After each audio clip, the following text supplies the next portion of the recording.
Yeah, let's talk Last of Us. All right. You all saw that the show is coming out to HBO. Craig Mazin, the creator, showrunner of Chernobyl, is going to be working on it with Neil Druckmann, the director of the two video games. They said this week that I guess they're going to add some stuff that is not from the original source material, but they're going to kind of expand on the game. What are your thoughts on that? Did you want it to be a strictly faithful adaptation? I mean, Last of Us is already kind of cinematic because it's a Naughty Dog video game. Or do you want to see like further story from Joel and Ellie? I think for me at least, I would like to see more of Joel. Basically, more of his past before he met Ellie.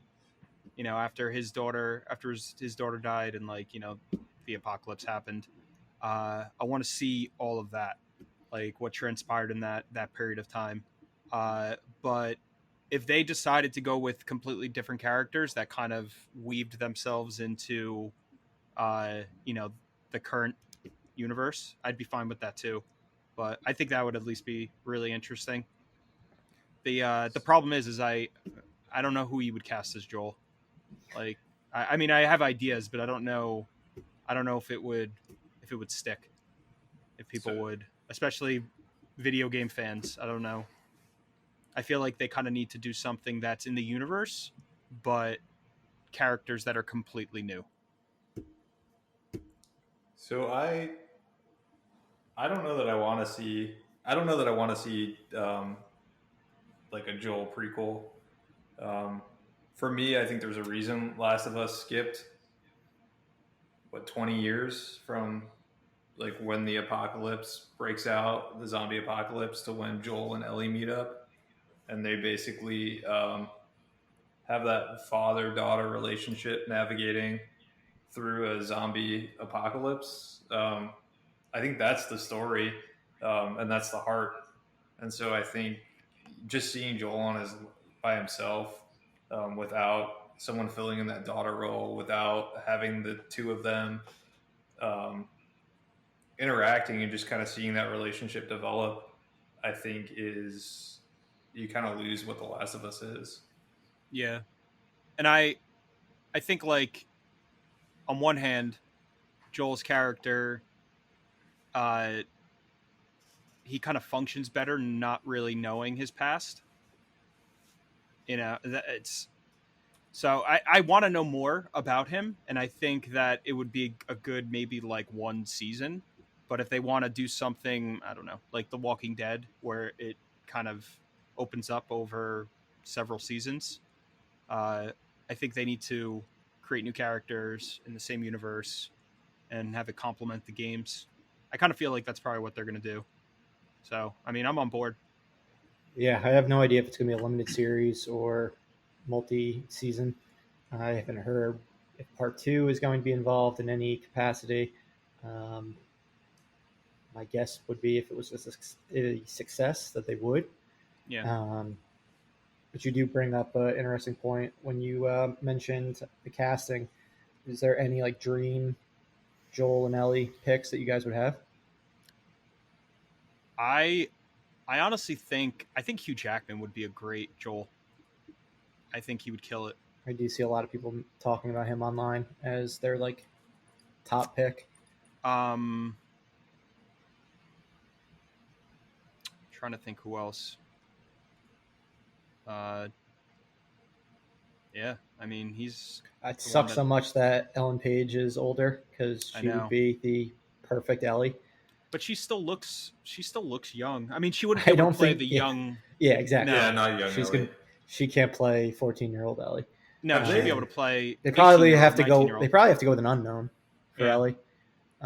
So I know Ellen Page doesn't do the voice of Ellie. Did they like say that they modeled the character off of Ellen Page, or is that just like a coincidence? They clearly did.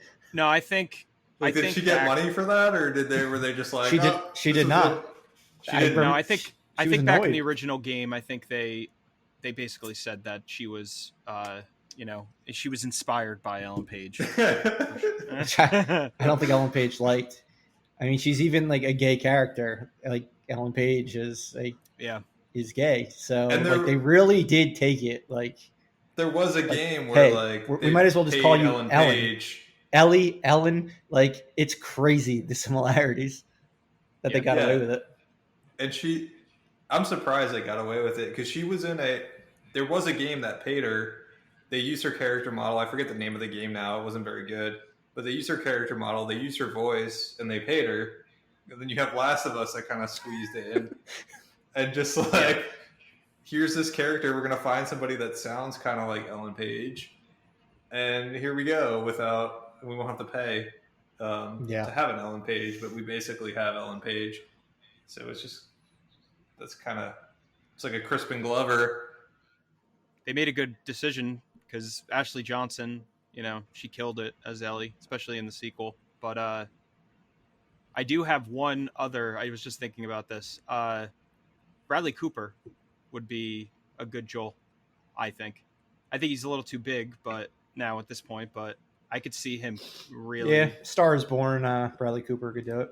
Yeah. Some other ones I was thinking were Justin Theroux. He did like the whole Texas thing well in Leftovers in season 2, and Josh Brolin. He could be a good one. Yeah, I got one. He kind of looks like Gerard Butler. Yes, in some of these pictures. I was trying to think of who he looked like, and it's exactly who I was thinking about. In some of them, he looks. I guess in Last of Us 2, there's a picture of him. He looks like Bill Paxton. He's even more grizzled than that one. Yeah. He looks like a grizzled ass Bill Paxton. This is Sparta. Peace. JP, as someone who hasn't played the games, who does not like, I would say, games? horror games, console games too. I was going to go horror, but yes, console games. Would this be something that would intrigue you? I know you're a big fan of HBO shows in general, I would say. Yeah, not even a little bit. It seems like The Walking Dead. I don't want to watch another Walking Dead, honestly. It just seems like Walking Dead with mushroom people or plant people or whatever they are. Yeah, you got a lot of fungus. Yeah, it's just, to me, it's like a, zombies are bad, but humans are also bad. Let's stay alive type show. Doesn't do much for me. Do you think that we are crazy for thinking this could actually be any good at all based on the history of video games turning into movies, television shows, etc.? No, I think it definitely has a possibility. I mean, like we were talking about last week, The Walking Dead is on the 10th season. Mm-hmm. So I mean, this could go just as long as, I guess. I mean, at this point, there can't possibly be that much of a difference between adapting a comic book movie and adapting a friggin' video game, right? Yeah. You would think, but I mean, you look at the video game movies that have come out over the past 20 years, and they're not good. They're not. No. But I think a lot of it is because the studios aren't willing to pay and hire really talented creators, writers. They just bring in people that can kind of put together this hollow script and put together a movie that's going to make them money, not necessarily that's going to be quality. I mean, look at the Resident Evil movies. Resident Evil movies are horrendous. Hot garbage. But you can get an actor, and the movies are still hot garbage. You've got totally. Prince of Persia had Jake Gyllenhaal, though. I mean, granted, there's a couple of things wrong with that. I mean, Jake Gyllenhaal being Persian is kind of a stretch. Ridiculous. But like Assassin's Creed, you had Fassbender. Yeah, they tend to get good actors. Oh my God, they made that movie. Yeah, that came out. They did make that was a thing. Oh, it was garbage. Shit. It was garbage. I forgot that even existed. I think they dropped it in like Christmas when there's a million other movies out at the same time that were better. But Fassbender's an actor that he basically will do anything. Like, he's a great actor, but he it seems like he doesn't say no to. Didn't he dress up like a snowman for an entire movie or something like that? Yeah, he was in the movie The Snowman. I don't know if he was dressed as one, but he was in the movie The Snowman. There was a movie where he supposed to be wears very a big bad. head, right? I don't know, but maybe that's it. Huh. I mean, He does look do at a lot of shit. look at Street Fighter. Does. Street Fighter with Raul Julia. I mean, And Jean-Claude Van Damme, when arguably Jean-Claude Van Damme was at his peak. yeah, Raul Julia was he was like dying at that point, and He he died. did that movie. Well, he died after He died because he made after that filmed. movie. He was just like, He I might can't do this anymore. This is bad. It powers my chariot, and it powers. Oh, he died. All I wanted to do was Addams Family 3, and they made me do this crap. Seriously. I mean, he's the best part of that movie, though. Yeah, definitely. Are there any video game adaptations you have liked? Mortal Kombat 1, dude. Yeah, That is, that's the I first still- one I instantly think of. I still love that movie. It felt like a video game in a movie. I mean, I kind of like Super Mario Brothers, but it's not good. That is a nightmare fuel adventure. That movie It- has it- nothing it to is do not with Super faithful. Mario Brothers. It just has like it's nostalgic. I think. Is it the Goombas who look like Yeah. horror monsters? Oh, my Well, dad's what the my dad's complete like opposite. legitimately disturbed by them turning turning the dude into Yoshi. Like he was like Oh, it was like nightmare fuel for my 40-something-year-old father when he took us as kids. And then we naturally got the VHS and would watch it a lot. You're gonna make Goombas, and Goombas got big ass heads and small bodies, but they're like, oh, let's switch it up, and we're gonna make really tiny heads and big bodies, and suddenly everything's a dinosaur. Yeah, I guess yeah, there's like 2 dinosaurs in all of Mario. hmm Make one. Yeah, I from a can't think of turtle. one. The only one I liked was the Tomb Raider, the new one, not the Angelina Jolie ones. Oh yeah, that one was pretty good with Alicia Vikander. that was pretty good. I didn't see that. I one. enjoy- It looked I it was enjoyed based that off one. The new Tomb Raider games. Yeah, it was took Loosely. elements from like the first couple of them. Walton Goggins was a good bad guy. It was kind of like a B-rate Indiana Jones, which Walton Goggins is the best. yeah, no, Yeah. he's just a great he was- actor. He was a great villain. And I mean, What are I you- guess what are you looking Detective up? Pikachu was a pretty good video game movie, right? People seem to really Yeah. like that. That was a great movie. I didn't see That- it, but people Surprisingly, Yeah, I saw it. really, really good. it kind of came out of nowhere. I thought It it did. was. it's a really weird concept. Mhm. It's an Um, okay movie. I thought the animation was fantastic though. Yeah. The way they interacted with and kind of put Pokemon into a real world was kind of neat. But Yeah, it's one I always try and go back and I want to take a look at it. I mean, you guys liked Sonic, Yeah, it was okay. weren't you? It's not something I yeah, would it was like okay. ever Sonic watch was- again. Yeah. I mean, I'd probably see the second one just because, whatever. There's so much time that we have on this earth, so why not watch a very basic ass Sonic the Hedgehog sequel? But no, it was just fine. Yeah, which is how I would describe to Detective Pikachu. It was fine. But last question, and then we can move on to everything else we got for today. With The Last of Us, the quality is so high. It is so cinematic already. Is this even necessary? No. It's not. Yeah, I it's probably think- not. I think that the biggest reason to doing it is to broaden the universe of and the reach of Last of Us for people that don't play video games. But I mean, it's the games are just so, like you said, they're so cinematic already. From a artistic perspective, it's not it. I can't imagine it doing anything really different. It's not going to reinvent the wheel. It's just going to be hopefully more, of the universe that we already like, and it'll kind of bring new people into the fold So that don't play video games. you bring up a good point, though. So maybe that's the reason why these video game adaptations don't necessarily work is when you're adapting a comic book, you're not adapting something that's ever been in motion before. I mean, I guess you have cartoons, but not really. So you're bringing something to the screen that's already been in motion, acted out, and all this other stuff on your television that you've played through, is it even necessary? Is it even necessary to adapt video games to movies? I don't think so. Right? I It's feel its like own form of media, and it Yeah. clearly works that way. But You who can the hell take needs to see a movie? like you can take two great actors, and I don't know if they'll be any better than the cutscenes with the two voice actors and their the video voice actors that do their pixel work counterparts.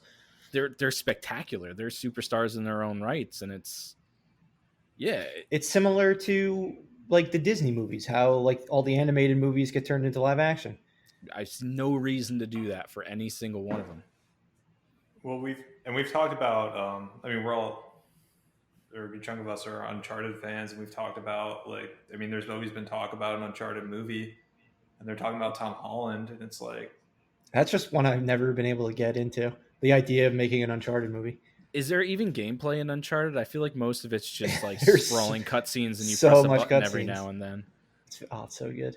But no, it's not. It's not remotely necessary. And the way that they're going to do it with this Tom Holland movie is so stupid and unnecessary.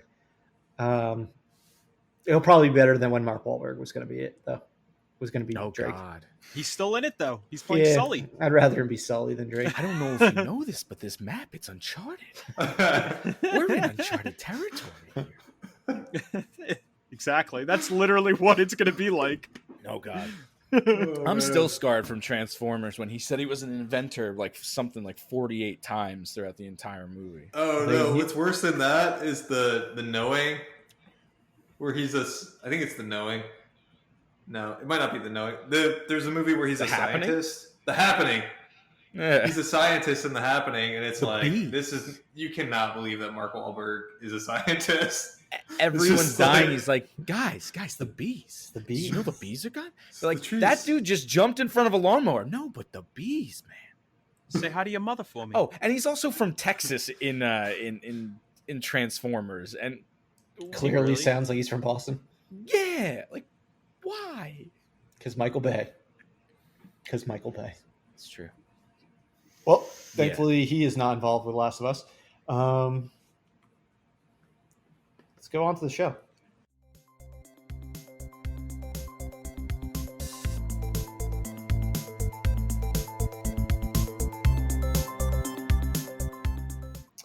So, welcome everyone to Live, Breathe, Film. This is episode 9. You're here with Corey, Doug, JP, and Murph. Thank you as always for joining us. Our main topic today are films that we didn't originally appreciate, but we've since turned around on, or vice versa. However, before we get to that, let's run through some news and what we watched this past week. So last week, the Emmys were announced. Well, not announced. The nominations were announced, along with the fact that it is not going to be an in-person show. Everyone is going to be virtually in attendance. There's still a dress code, which is pretty funny. But there were some, as always, there were some shocking omissions or snubs and some surprises that were very pleasant. Some surprises that were not so pleasant just because they were ridiculous. But Emmy voters don't actually watch everything. It's not humanly possible to watch everything on television with the amount there is nowadays. What were you guys happy about or not happy about in regards to this year's nominations? Doug, I'll let you go first since you're the resident TV guy. Yeah, so I don't have the list of nominations in front of me, but I know what I was. Way to very- prepare, Doug. Way to prepare. I don't know.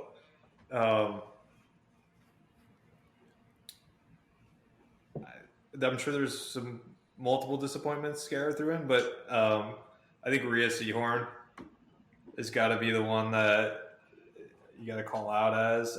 I read that she was just nominated for Best Supporting Actress. It wasn't even Best Actress. Or Yeah, she was up That's for what they Best put her up for. Supporting Actress instead of Best Actress, and she didn't even get nominated.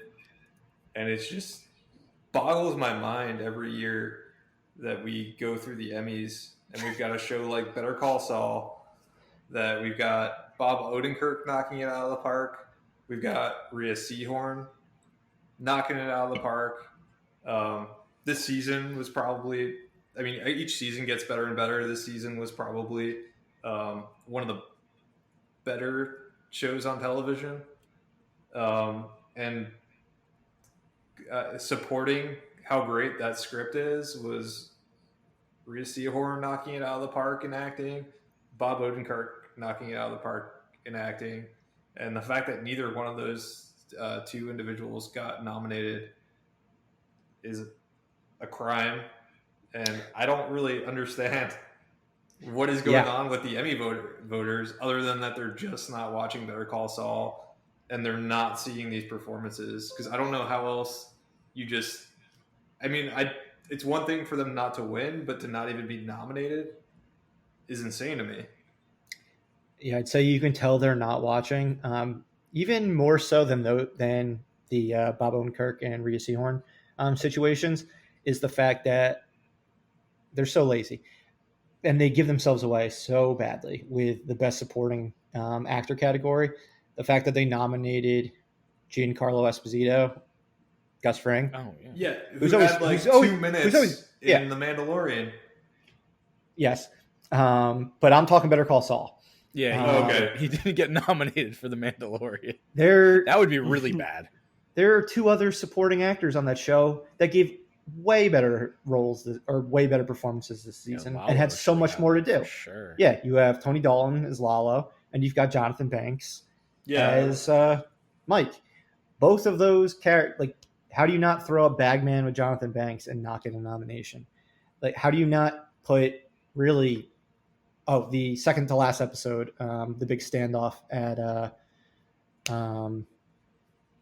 their apartment with Lalo and Kim. They just didn't watch. That was legitimately frightening. Yeah. Gus didn't have much to do. He hasn't had much to do on this show. He hasn't done anything comparable to seasons 3 and 4 of Breaking Bad yet. No, he's as you pointed out, he's so far down on the list when you're talking about Better Call Saul as far as best acting goes, that the fact that he's the one that got nominated and the other individuals got left off is just, they're checking boxes. They're not watching the shows. Yeah, it's crap. I fully believe that. And I liked the fact that Watchmen seemed to get its due. I mean, it got, I don't know how many awards. 26 nominations. It got 26 nominations. Wow. And I mean, that show was incredible, but yeah, I think Game of Thrones was the only thing that's ever gotten more. And I think it deserves all those it probably deserves a lot of those nominations, but and I'm glad they watched it, but the fact that they just missed out on Better Call Saul is just such a shame. And Vince Gilligan wasn't even nominated for directing Bagman. And I don't think they got a cinematography nod either. There's no better cinematography on television than Better Call Saul. Not even close. It's just, it's perplexing. I don't know. Those Emmy voters need to wake up because they're just missing out on a great show, great acting, great cinematography. Hopefully they pick it up for the last season, because I can't even imagine how good that's going to be. Yeah, and if that show ends without Rhea Seehorn, Bob Odenkirk, without giving them their due, it's just going to be such a shame. Yeah, I mean, it took John Hamm, I think, 7 or 8 nominations before he finally won.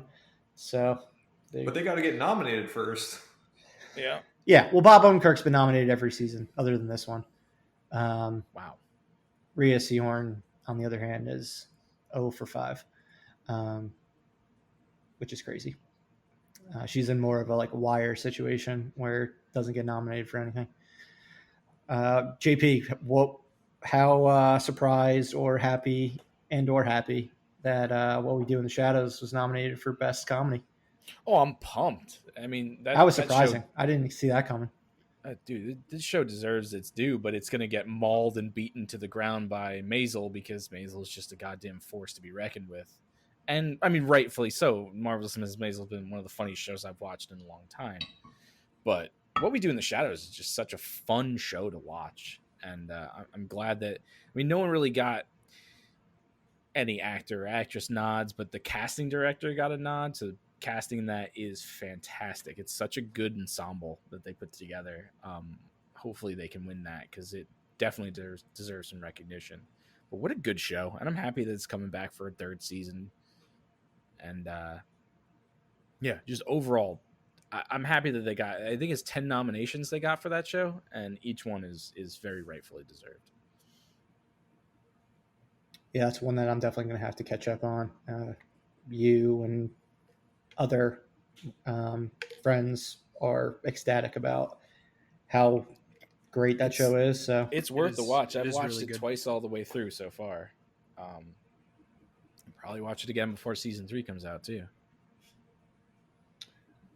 Yeah, I'd say for me, what I was most happy about, other than Watchmen, was the amount of nominations for Schitt's Creek's final season. The fact that all 4 of the Rose family were nominated in their respective categories, along with the show and some other for writing and things like that. But I'm kind of wondering if that'll be like it's a kind of a show that kind of built up its following like over time. I think last year was the first time it ever got any Emmy nominations.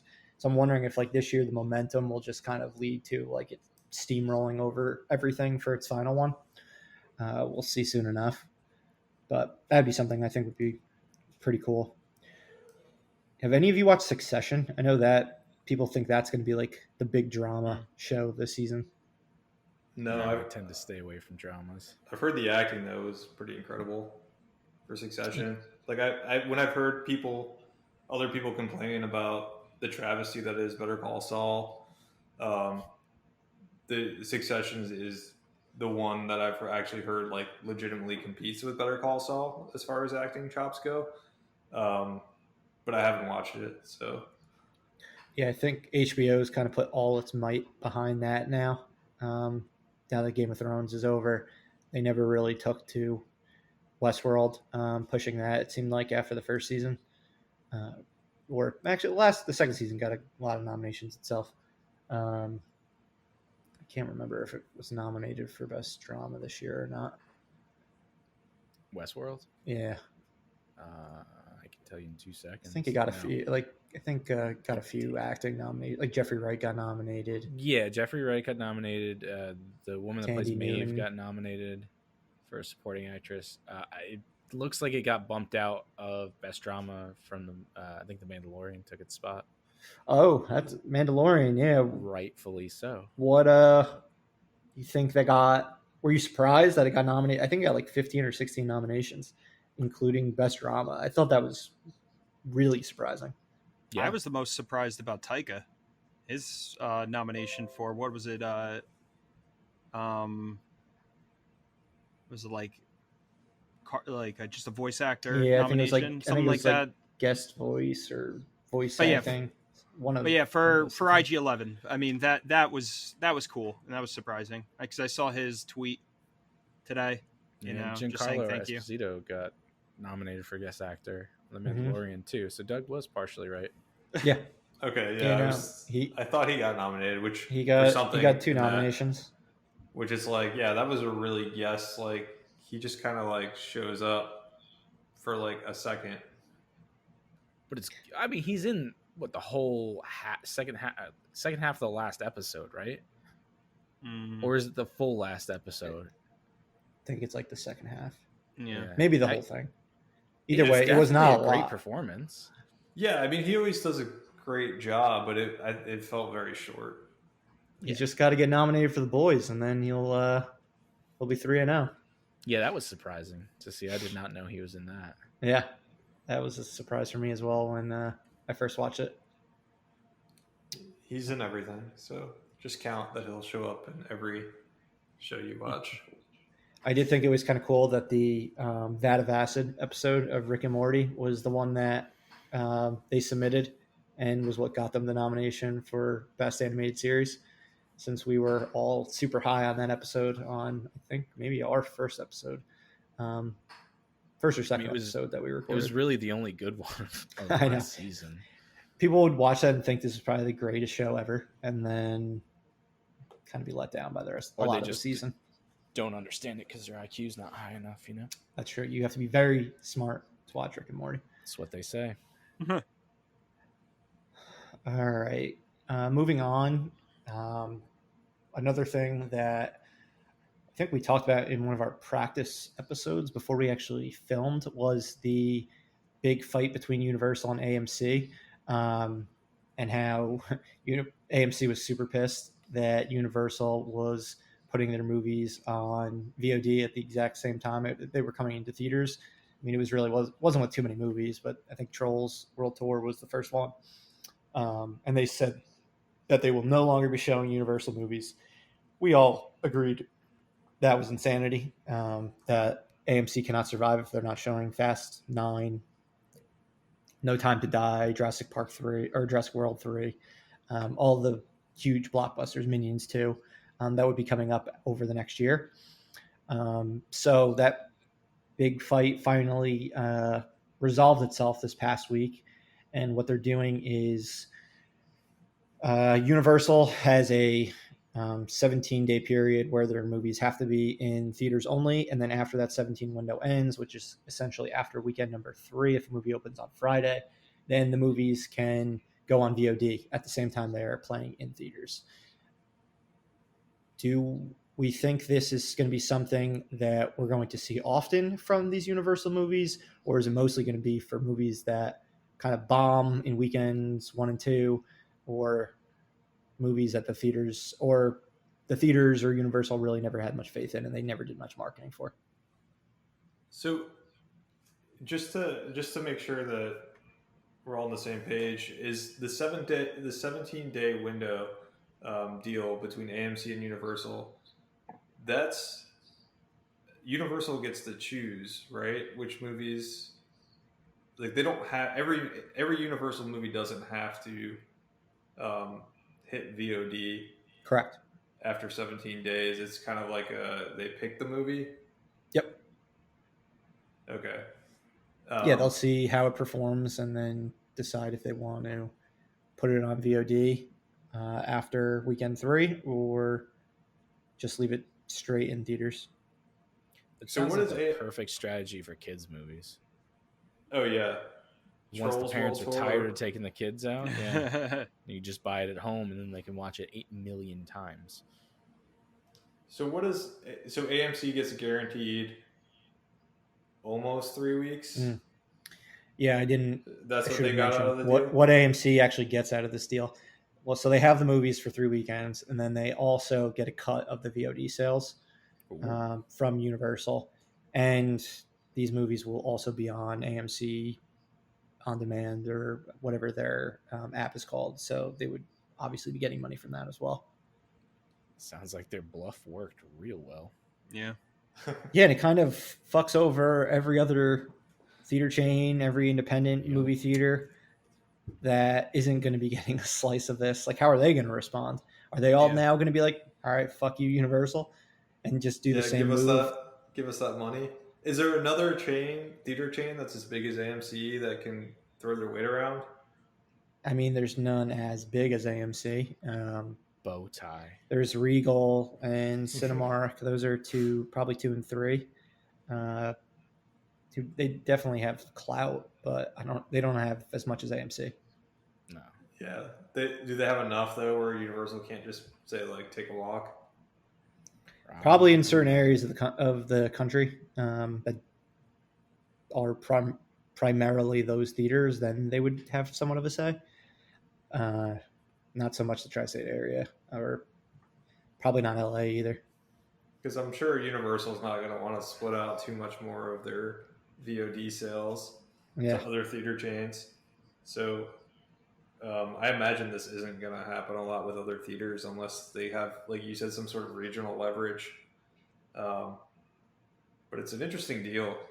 And I think we may get, like JP said, we may get some kids movies on VOD earlier, where parents don't want to take their kids to the movies. We may get maybe some comedies they'll let sit in theaters for a couple of weeks before they pull it and put it on VOD. I mean, what else? Just a movie that just isn't performing to the level they think it will? That's what I was thinking. I would have figured if a movie drops below a certain number on its third weekend, that's when they kind of pull the trigger. But I would think a movie that had like strong legs and was consistently having very small drops, that would stay solely in theaters. If it's a movie like Jurassic Park that's going to make gangbusters still on weekend 3, that it would still only be in theaters. But yeah, I would think the movies that aren't performing, that those would be the ones that would really benefit the most out of this VOD thing. I mean, would you guys, let's say there's a movie you wanted to see and you didn't get a chance to see it on its first few weekends for whatever reason, it comes on VOD for the 4th weekend. Do you rent it or do you go see it in a theater? Probably rent it, depending on the movie, but I would be inclined to rent it. Yeah, I mean, I'm kind of with Corey. If I haven't seen it by that point, I'm probably not dying to see it in theaters. So I'd probably be renting it at that point. It depends where I am. It's not really good. I have a bow tie cinema down the street from my house, so it's not like it really fucking matters, right? But I've seen movies that have been out for 3-4 weeks that I hadn't gotten around to. I've walked down the street and gone and seen them, as opposed to, I mean, if they were on VOD, I probably still would have walked down the street and gone and seen them. But I guess it really just depends what it is. There are some movies where, you know, I really want to see them in theaters because I want the experience, and then there are some movies I don't really care. You know, if there's going to be no one in the theater at a comedy, then what's the point? I can't annoy people with my laughter, so I'll just watch it at home and annoy my wife. Yeah, I'd probably still go theater over watching at home, just because I imagine they're still going to cost $20 or whatever it was. I think it was $20 when I rented King of Staten Island. It was $20 to rent it? Mm-hmm. Yeah. That's highway robbery, dude. So I think, and as long as AMC still has their stubs A-list, I'm going for free, baby. Yeah, that's true. And can't get a Bavarian Legend at home, so we talked about this. I have to go to that theater. Yeah, not yet, but you may buy the equipment in the quarantine. You're sending us all Bavarian Legends. We'll make a bonus episode where we all get on into our kitchen and we all try and make a Bavarian Legend simultaneously. It sounds like great podcast content. There'll be a lot of screaming in my kitchen, I'll tell you that much. I don't know if I can make a pretzel. There's only one way to find out. I got nothing but time. This is true. Very true. Moving on, for our last piece of news, Pixar announced its new film that will be opening on June 18th, 2021. It's an original film. The name of it is Luca. Doug, you are familiar with the plot, so do you want to run through it? Yeah, I mean, so Murph, you and I talked about it a little bit, and I think you got the gist that you understood was, you know, there's a young boy. He spends the summer in Italy on the Riviera, and he encounters this friend, and he encounters this friend Luca, which I think the movie is called Luca, and they, you know, they have this deep friendship, and so typical Pixar feel-good movie. And then you get to reading like a little bit more past that friendship, and but the new best friend turns out he's a sea monster from another world just below the ocean. Plot twist. I saw that one coming from a mile away. Okay. Which caught me completely off guard when I was reading it, because I was like, oh, that sounds like a cute Pixar movie of, you know, friendship in Italy. Great, sign me up. And then I was like, oh shit, but he's actually a sea monster and he's hiding it from the friend. And there's So he looks like a human, but he's actually a sea monster? I'm guessing he's like a shape-shifting sea monster. Maybe. Okay. So it's like the Um, shape of water, but it can shapeshift. I mean, Cool. but is he really a sea monster if he can survive on land? Maybe he's just a monster. He would just be a monster. Yeah. but I'm sure it's going to be great. I mean, it kind of reminded me with like going to a. I like when we go to different countries. You know, what I mean, you had Ratatouille take us to Paris, which was Coco. fun. You had Coco take Brought us us to the afterlife. to the afterlife, and it kind of I like that they're kind of exposing us and exposing You children. had cars take us to a nightmare plane where cars existed and they drove themselves. And they had eyeballs. Yeah. So I think I'm sure it'll be good. I mean, it sounds really bizarre reading the plot description, but I'm sure it's Pixar. The that key art that they released was like gorgeous. It seemed like a different take, different like artistic take than what they're used to or what we've seen. Is that going to be the animation style? Because when I saw the key art, it almost looked like an old school video game. I think, I mean, the little blurb that I read, the blog post, made it seem like that was what they were going for. Like that was, I don't know how much of the animation I mean, at this point they probably animated like most of the movie already. So, but if that's like the key art for it, then it's probably pretty close. But seeing a picture and then seeing an emotion is going to be very different. So it'll be interesting to see. Yeah, I'm just excited to see them making a consistent run of original films again. I mean, this will be their third original in a row, following Onward and Soul, which comes out in November and looks fantastic. Because the last 10 years between after Toy Story, well, starting with Toy Story 3 in 2010 to now, they've made more sequels than they have original films. And I feel like everyone like had so much pride for when it came for Pixar was how it was always about original content. Their first 10 run of films was, other than Toy Story 2, just all originals. And they were all, with the exception of Cars, fantastic. And Cars isn't a bad movie. It just didn't hold a candle to pretty much everything else they had done to that point. Is Soul an original though? Yes. It's not. I thought maybe I was reading a conspiracy theory or something, but I thought it was like some of the characters were also in Inside Out. Inside Out. Is that just like a conspiracy theory? I haven't heard it, but it sounds like one. I know it's the director of Inside Out, but he has maybe the animation similar. I know a lot of times people try to tie all the Pixar movies together. Yeah. So maybe that's just what I read. If it is in the same world, it's dealing with different characters, so it would be very different from like a Finding Dory, which is the exact same characters, or a Monsters University, Incredibles 2, and on and on and on. Yeah, I'm hoping they have a nice little run again, because Onward was awesome.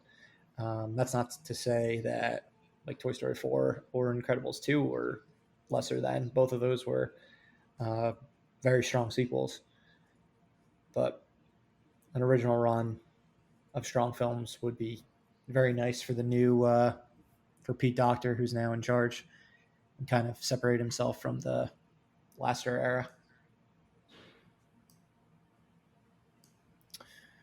All right, now moving on, we'll go into what we watched this past week. Something memorable that we enjoyed, or just something memorable that we wanted to note to you guys. Corey, you're up first. Okay, yeah, the Beach House is the movie that I watched. I wanted to talk about. So it's a film. It's an original on Shudder, the horror streaming service that exists. I feel like there's a streaming service for every genre now. So, but I had 30-day free trial, so I kind of just been exploring the app and that's an original that came out really recently, maybe over the past couple weeks. It's based on it's very much like Lovecraftian, like creatures from the deep ocean. Follows this couple that goes away to parents' beach house, and they find these otherworldly creatures that are coming out of the ocean. It was directed really well. You could tell that it was extremely low budget. Not necessarily scary, but it was a very tense film. The acting was actually pretty awesome for the most part. There's a few actors in it that I definitely recognized from something. But yeah, it was a pretty awesome 90-minute horror movie. Very very unique. Which for me, because I like horror movies, but I feel like there's so many rehashes out there, so it was kind of like a breath of fresh air. It was something very very unique, very different. Yeah, the main guy from Dawn of the Dead, the remake, was in it. I'm looking at the cast now. Yeah, I think I know who you're talking about. Yeah. So it was I definitely recommend it. It was a really good watch. It was the editing and just the way that it was filmed was very interesting, because a lot of things that happened were more or less like hallucinations, or like how in Lovecraftian monsters they take over your mind and make you go crazy. So they kind of did that in a very unique way that I've never really seen on film before. And it had like a almost Walking Dead type of apocalyptic, type of segment in it. It was just an overall enjoyable, unique film. So yeah, that's a beach house. It's on Shudder, so I definitely recommend it. Cool. Doug, you had talked about your selection last week. Now you're excited for it. How did Umbrella Academy season 2 turn out? So Umbrella Academy season 2 kind of follows up on what's a cliffhanger in the first movie, and I don't want to get into spoilers of what that was, but it basically, the cliffhanger involves what kind of seems like what they do sometimes in TV show sequels, which is like a reset of where the characters kind of like go off in their own direction. So these characters that finally came together at the end of the first season are now separated again, and so it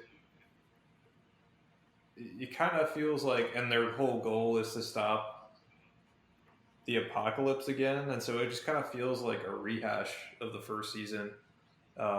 The acting is still fun. I think Ellen Page does a great job. I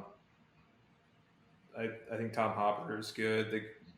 All the cast that was originally in the first season is all really great, but I think it just felt a lot like a retread of the first season. Instead of building off of things that had happened in the first season, it kind of felt like it's like let's a reset and do it again. And so I'm only halfway through at this point, but I was a little disappointed. That's kind of lazy storytelling, in my opinion, to just kind of come up with a plot device to bring the characters back to the beginning again, so you can recreate the first season. I was kind of annoyed by that. I wanted to see characters more or less develop and do something new. So disappointed, I guess, is the word I'd use. But I still have 4 episodes to go, so they could change my mind. How many episodes was the season? 10? I think it's 13? An 8-episode season. No, it's a pretty short season. Oh, so you're only halfway into it then? Okay. Yeah, I'm about halfway into the series. So we're just getting at the part where where they're getting back together again. But I don't know. It felt like we were spinning our wheels for the first 4 episodes or so. So right now, do you recommend it to people or no? So there's not a lot of content on television. If you haven't seen Better Call Saul, like watch that first. If you haven't seen The Boys, watch that first. If you're running out of TV shows, then at this point, why not watch Umbrella Academy? What an endorsement. What else do you have? There's nothing else on streaming I'm gonna that have you to haven't stop watched. recording Watch and the just go Umbrella watch right Academy. now. Yeah, you really talked it up so well. JP, you watched something that we saw back in theaters a long time ago, Yeah. back in 2009. I'm keeping it in the 1930s America Depression era.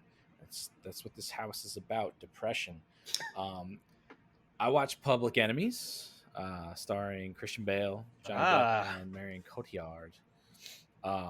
Yeah, I hadn't seen it since theaters, and it was recommended to me by Netflix. Thank you, Netflix, for recommending me another non-insane movie. It's building a streak. It's building back up my sanity a little bit. It's a well-made movie, and it kind of has some of the same problems that I remember it having in theaters. The acting is fantastic. Christian Bale does a great job as Melvin Purvis, and Johnny Depp does probably too good of a job acting as John Dillinger, because they humanize him way too much for a murderous bank robber, that you get to the end of the movie and you don't really care who won because they're just both upstanding gentlemen. And that's really my biggest gripe with this movie, is it just feels unsatisfying at the end. But it's a real pretty movie. I mean, it's really well shot. The story's pretty good. Yeah, I do remember the photography just being fantastic. Yeah, there's a shot within the first 5 minutes of the movie where they bust out of the prison, and the one guy gets shot, and Johnny Depp's holding him as they're going off in the car, and it's just shot. It's really slow. Everything slows down, and you just kind of see him die and fall off, and I mean, that really grips you in at the beginning of the movie, and everything else is great. It's so well set in that time period. Yeah, Michael Mann just shoots his stuff so well. Yeah, it's definite eye candy with not a whole lot of substance and some great acting. All three. Marion Cotillard does a great job. Johnny Depp, I think honestly that was probably one of the last real great roles I remember him in before he sort of fell off and started getting real crazy. I think that was like the whole Christian Bale boom. It had a pretty good cast outside of just them, right? Like, there's some people that panned out really well. Stephen Dorff's in it. Yeah. And was it the guy from Zero Dark 30 that was going to be the next big thing that sort of fell off? What was Jason Clarke or Joel Edgerton? Yeah. Jason Clarke. It ended up being Chris Pratt. Who would have thought? Yeah. Oh, and I noticed this today. A special surprise cameo by none other than what's his face? Channing Tatum. He plays Pretty Boy Floyd. Yeah, Pretty Boy Floyd. Like I was going to say Babyface Nelson. I mean, he's Pretty Boy Floyd, and it took me a minute to realize that it was Channing Tatum. Yeah, I remember not knowing it was him when I saw it in theaters at the time, and then hearing afterwards. Yeah, it was pretty crazy. But yeah, it's not a bad movie. It's just when you glorify your hero and your villain, it just kind of gets muddled. Yeah, I watched another movie. Different from the one I chose this past weekend. Well, I finished it last night actually. I don't know if any of you saw it. American Made with Tom Cruise. It's the one where is that the one where he's the drug runner? Yeah. They do I hadn't seen it, but they do a similar situation with that. Like, you don't even find him to be a bad guy at all when he's very much a bad guy. So it seems very similar to what you're saying about Public Enemies. Yeah, it's not a good formula, but pretty movie. I mean, you could watch it, enjoy it, and never watch it again, and you get a little bit better from doing that. I'm gonna check out. Well, it sounds like I am not going to watch Public Enemies again. That one time was enough. Yeah, it's probably not worth another go around. Yeah, but check out American Made. We can talk about that I'm gonna another take a time look then. at that. Yeah, I'll definitely check it out. It's cool. Well, all right, we're getting off path, but American Made, I liked it because it's actually Tom Cruise doing like a real movie and not just an action movie. Like he used to always do dramas and stuff like that, and it's very much more in vein of his movies from like the 90s than everything kind of that he's done, or early 2000s and everything he's done since then. Sounds exciting. Does he allow himself to be a bad guy in movies? Trying to think, Because if anything, I he's don't been a think he's villain ever in. been a bad guy. I feel like Collateral is like Oh yeah, the Collateral. closest, That was the big thing, Okay. and that was like such a big. Also, the director of Public Enemies, Michael Mann. Yes. That was such a big thing at the time that it was Tom Cruise as a villain, and Yeah. he was fantastic in it. He was. I love that movie. It was him and Jamie Foxx, right? Yep. Yeah, that it was. Tom That Cruise was. I think it was really supposed to great be. I'm pretty sure it was supposed to be him and Will Smith, but Will Smith Wow, passed on it. that would have been awesome too. They got that. Well, they and got then that Will Scientology Smith passed connection. on Django and Jamie Foxx, or maybe I'm thinking of. Maybe it was both those movies. That Jamie Foxx just keeps getting Will Smith's leftovers, and then Will Smith, absolutely killing them in the Yeah. movies that he takes over. Will Smith definitely passed on Django. They didn't even like really. Ugh. I Didn't don't Will know if Smith I would have liked the pass- Will Smith Django.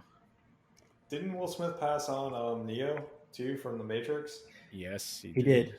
Really? Yeah. Yep. Wow. Yeah, I mean, my point was, maybe Tom Cruise had something to do with the muddling of him being a villain in American Made. He seems to muddle a lot. I'm trying to look up this thing about Will Smith, but the fact that he made a movie called Collateral Beauty makes it impossible to find what I'm looking for. And Jada Pinkett Smith was in it, so that also doesn't help. Was in Collateral. So maybe I'm just wrong. It's possible. But anyway, now that we've completely gone a different direction, That's what we do best. we'll get into my pick, which we'll probably have a lively discussion about, since it's one that you all told me to watch. Bill and Ted's Bogus Journey. So a couple weeks back, I watched Excellent Adventure. I thought it was all right. Nothing really to write home about, but it was some fun performances. Bogus Journey, you said, was like an insane follow-up. I can now concur that yes, it is an absolutely batshit bonkers sequel, which I thought was much more enjoyable than the first one because of how outrageous it is. William Sadler's death was easily one of the highlights of the film. I like how Doug just brought it up to me before this started that I had realized that it was different directors, but it actually had the same writers as the first movie and as the third movie coming up. So they did have a lot of continuity from the first to second that I was happy about, such as Missy, Bill's stepmom, becoming Ted's stepmom,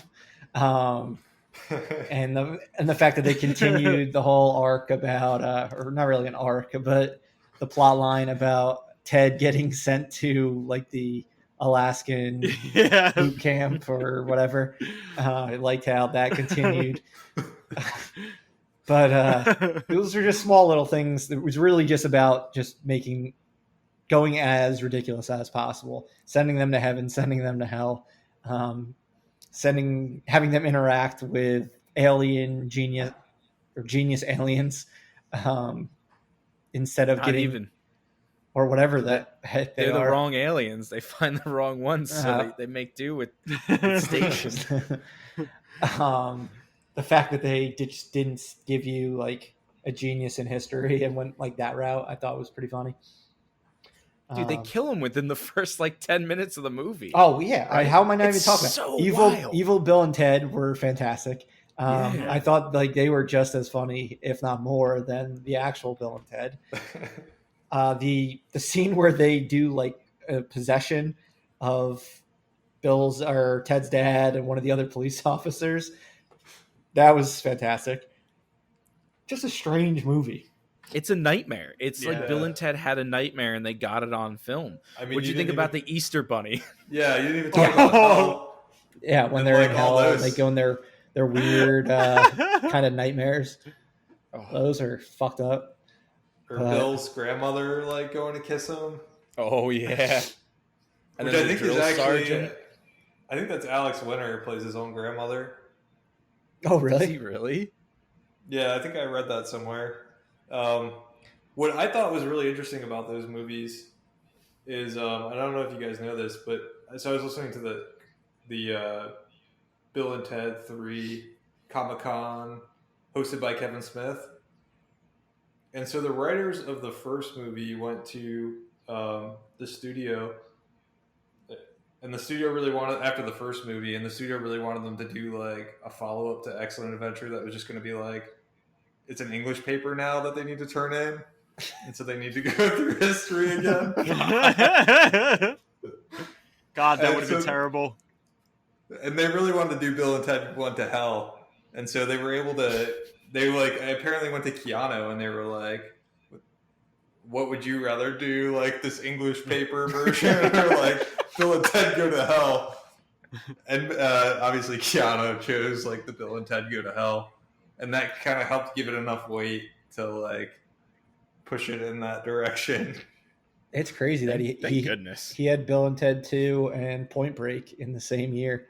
Yeah. That was Point Break Wow. was That was a kind huge of movie. kind of the way his career changed. Yeah. He started going the action route and Mhm. really stayed away from comedy for a long time. I don't think he liked being kind of feeling like he'd be pigeonholed as Ted Theodore Logan. Yeah, that's a really Makes sense. bad hole to get put into.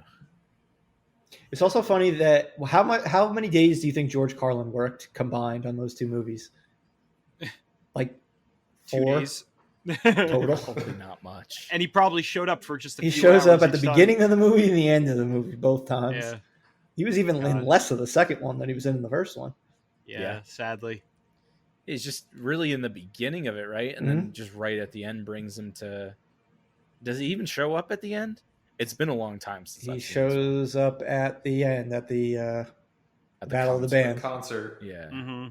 where they build the Bill and Ted robots and Oh God, Bill and Ted Robots too. Yeah, The Bill and Ted Robots. That was that. What was this movie? Early '90s or late '80s? they I looked feel like like Rock'em that's- Sock'em Robots or whatever those things Yeah. were called. yeah. They all had the same sort of design. I can think of. I mean, I can't think of specifics, but I can think of at least 4 or 5 movies from that time period that built robots that probably look exactly the same as that kind of style. It's just like the end of the 80s and the early 90s. We're just gonna have robots everywhere. I mean, it was in Rocky. Yeah, but wasn't Rocky. it wasn't Rocky, and people just love robots. I am excited now for the third one. Yeah. I don't think it'll be as good, unfortunately. No. I don't. Mainstream movies just aren't that weird anymore, especially ones that are aimed for kids and teenagers. But I think it'll be. It should at least be enjoyable. It'll be fun to see Keanu Reeves going back to that character, even though he doesn't look like he's super in sync with the character. Maybe we got ourselves a Sean William Scott American Wedding situation. But no, don't say that. Please don't say that. that would be bad. But Are you Alex excited to see Winter looks like he's right back in character. Are you excited to see William Sadler again? Oh yeah, for sure. I found Death is it. such a great character. I thought He is So good. he is the best. His He's my favorite. His best of 7 series, playing different games, was phenomenal. All you got to do is give Death a Melvin, and then you get out of dying. I find it, and I was looking at this last week. I was on Rotten Tomatoes, and I was shocked that the first movie is rated higher than the second one, because I've always liked the second one more. Most people put on an air of superiority and say that the first one is better because it's less fucked up and nightmarish. But that's what makes it so good. It's 'cause That's they're what all makes afraid it- of this From thing. what I was reading, it sounded like it developed a cult following over the years since it came out. People people thought it was didn't, like, really, really I guess weird. get it at first. I remember my brother saying that when that one came out, people were just like, what is this? This is so strange. But That's I mean, a normal I hope reaction. I hope the third one has the balls to kind of continue that and maybe go further. It won't. I'm no way it hoping. will. And I got the impression. I watched the trailer again for the third one.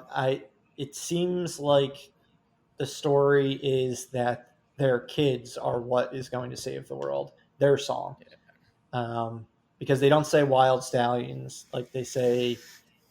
I think they say their last names or something. So I just get the impression that it's really more about what they're going to end up doing. But Yeah. we will probably see it at the.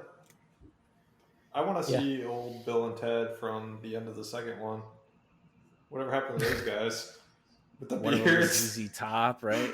Do they both look like ZZ Top, right? Yeah, they both have like the crazy beards and the kids. Well, we're going to see it probably at the drive in a few weeks, if September 1st comes out, I believe. So we will absolutely be talking about it after we see it.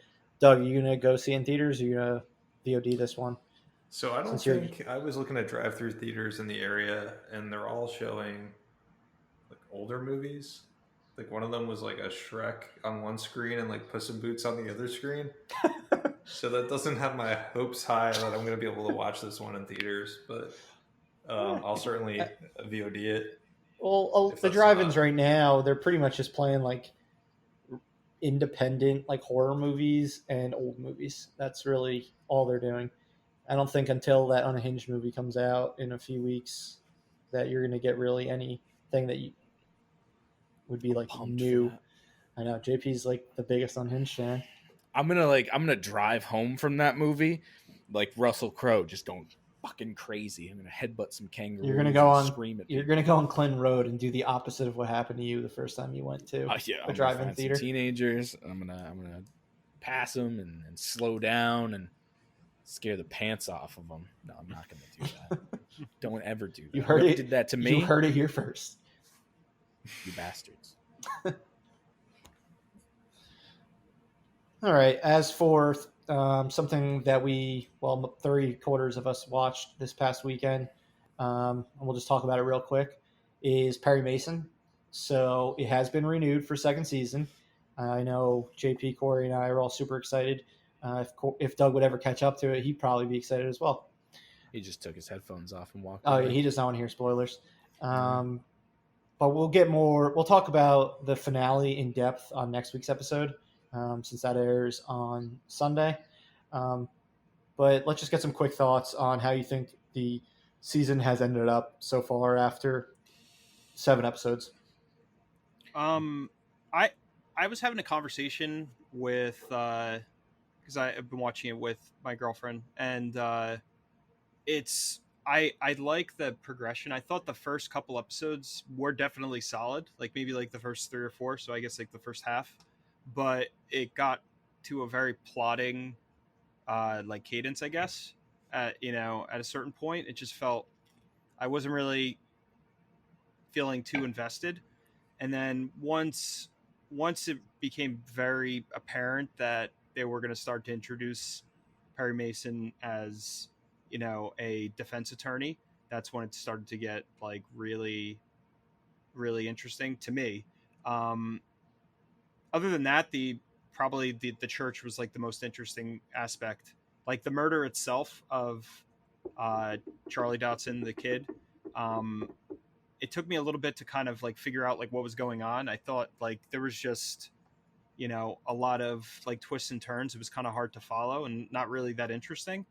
But just Matthew Rhys and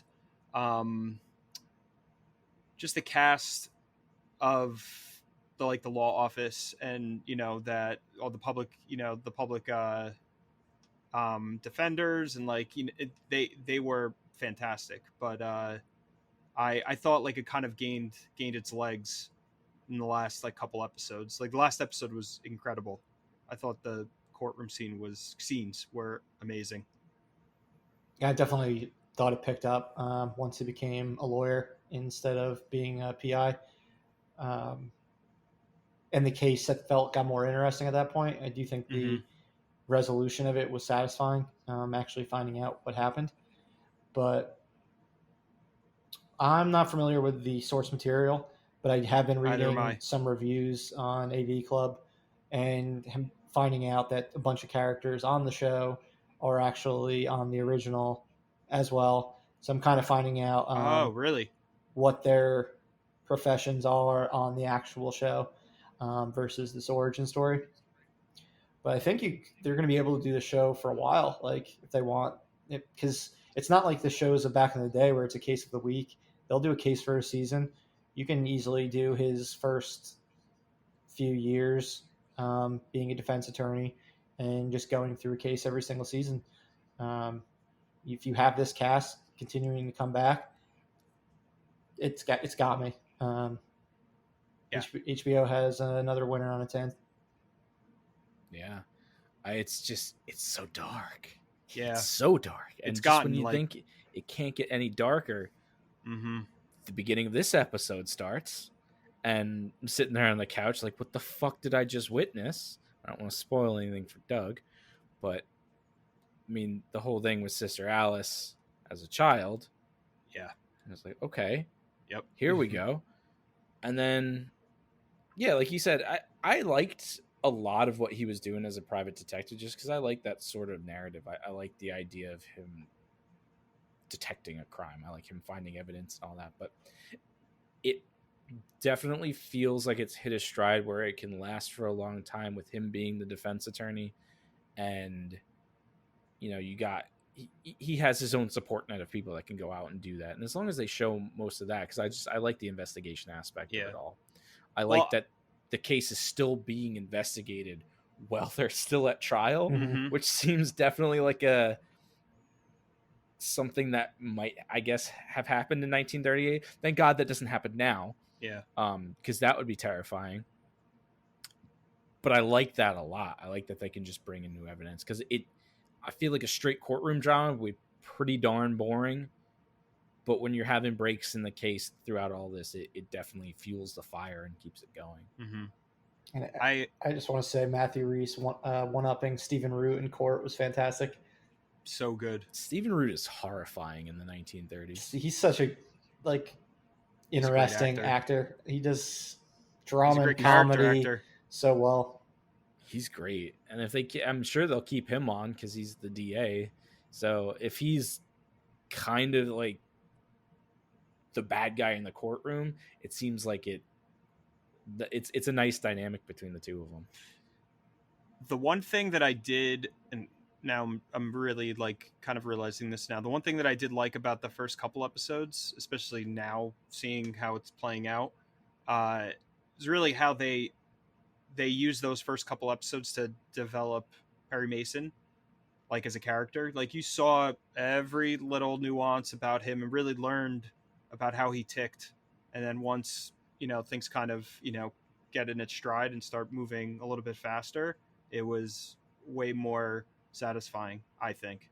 Yeah, I mean, as a character, he doesn't have too many redeeming qualities. No, he's They kinda so harp on interesting. that, but he's devoted. And Yep. I had this discussion today is, he's not a very good person, but just his devotion alone is, I guess, what keeps him going, and he'll build everything else as you go, I guess. And he wants to do the right thing. Yeah. So, But outside of that, he's a pretty terrible person. Yeah. Very flawed. Lastly, I just want to shout out Tim Van Patten in his direction. The last shots with Tatiana Maslany, I thought were Yeah. fantastic. She's just been awesome on the show. It's the first, I think I've seen her. She was in a couple Parks and Rec episodes back in the day. I think she dated Tom, Aziz Ansari's character. But I saw her in Network on Broadway last year with Bryan Cranston, and she was like, Bryan Cranston's Bryan Cranston, but she was like a standout, like incredible performance. All right, Yeah, Doug. I don't pay attention to episode numbers, so I was kind of terrified that the season was going to end there. yeah, And that would have really been. bad.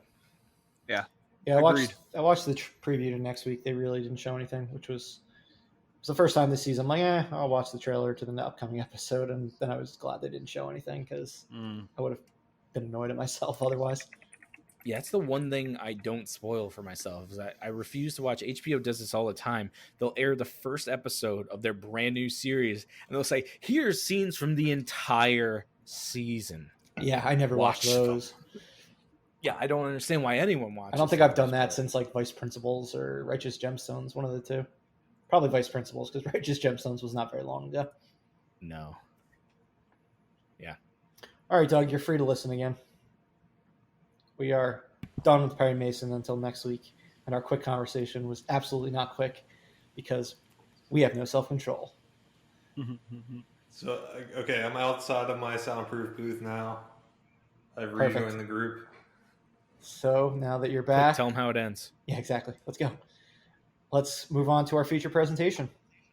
And that is the films we've turned around on one way or another. Either we did not really like the films, appreciate them when we first saw them, and now we are all in on them, or the opposite way around, something that we thought was fantastic when it first came out, and then upon rewatch, we're like, it wasn't as good as I remembered, or you just downright don't enjoy it anymore. What are some movies that you guys had these feelings for? I had a bunch. We'll get into them. Do anyone want to start with in this area? Something. Yeah. Let's start with something you liked and then, or something you didn't like and then liked. So for me, something I and this might be a little bit of a cheat, but something I liked but didn't like originally and liked afterwards. I was thinking about I Am Legend, and I don't know. I'm sure you guys remember the movie. Big movie for Will Smith. He's got a dog. It's post-apocalypse. There's zombies. Zombies are popular. Last at Man the on time. Earth, New York City. What's that? Last Man on Earth in New York City. Last Man on Earth in New York City. There's these zombie things, and he's just trying to survive these zombies. It's based on a book, I Am Legend. And so the endish of the movie, to spoil it, it's been out, I feel like, long enough that we can talk about it. Is Yeah. He gets in this like safe and blows the zombies up, and has the cure, and cures. They wind up distributing the cure. The end. Standard zombie action movie ending. But if you read the book, it kind of like just has nothing to do with what the book is actually about. The plot, what the book is about, is this him realizing that as the last man on Earth, and going out and killing these monsters that are sentient, that he's kind of winds up becoming the monster in the legend. That's the whole like point of I Am Legend. And so if you watch the original ending, what winds up happening is he's experimenting on this zombie while this other zombie type character is banging on a window and can't get locked in. It's bleeding. Draws a picture of a butterfly. The butterfly matches that tattoo on the woman that he's experimenting on to try to find the cure. And in that moment, Will Smith's character realizes that they're intelligent, and that this guy and the rest of his monsters that are storming his house are only doing it to get to this woman who's his like love interest. And so Will Smith realizes that and like gives the woman back, and they all leave. And you kind of realize that like all the zombies that he's been killing throughout this he kind of thought were mindless, and then he kind of comes to the realization that they're not, that they have feelings and that they're interesting. And so, while it may not be the most exciting ending in the world because there's not a big explosion, I thought it perfectly captured what the book was about, which is him realizing that he's in a world where it's all monsters and they're all intelligent monsters. By him going out and killing them, he kind of is the monster. He's the legend. So Didn't you also have really shitty IMAX seats when you saw it? I did have really shitty IMAX seats. I was wondering if you were going to remember that. Yeah, so I was actually on a double date I want to say, did that movie come out around Christmas time? Yes, it did. Christmas '07. It was Christmas time. It was a busy It had the New prologue York- to The Dark Knight. New York Mall. It had the prologue to The Dark Knight. We got there pretty late. We were lucky to find a parking spot after driving around for maybe 20 minutes.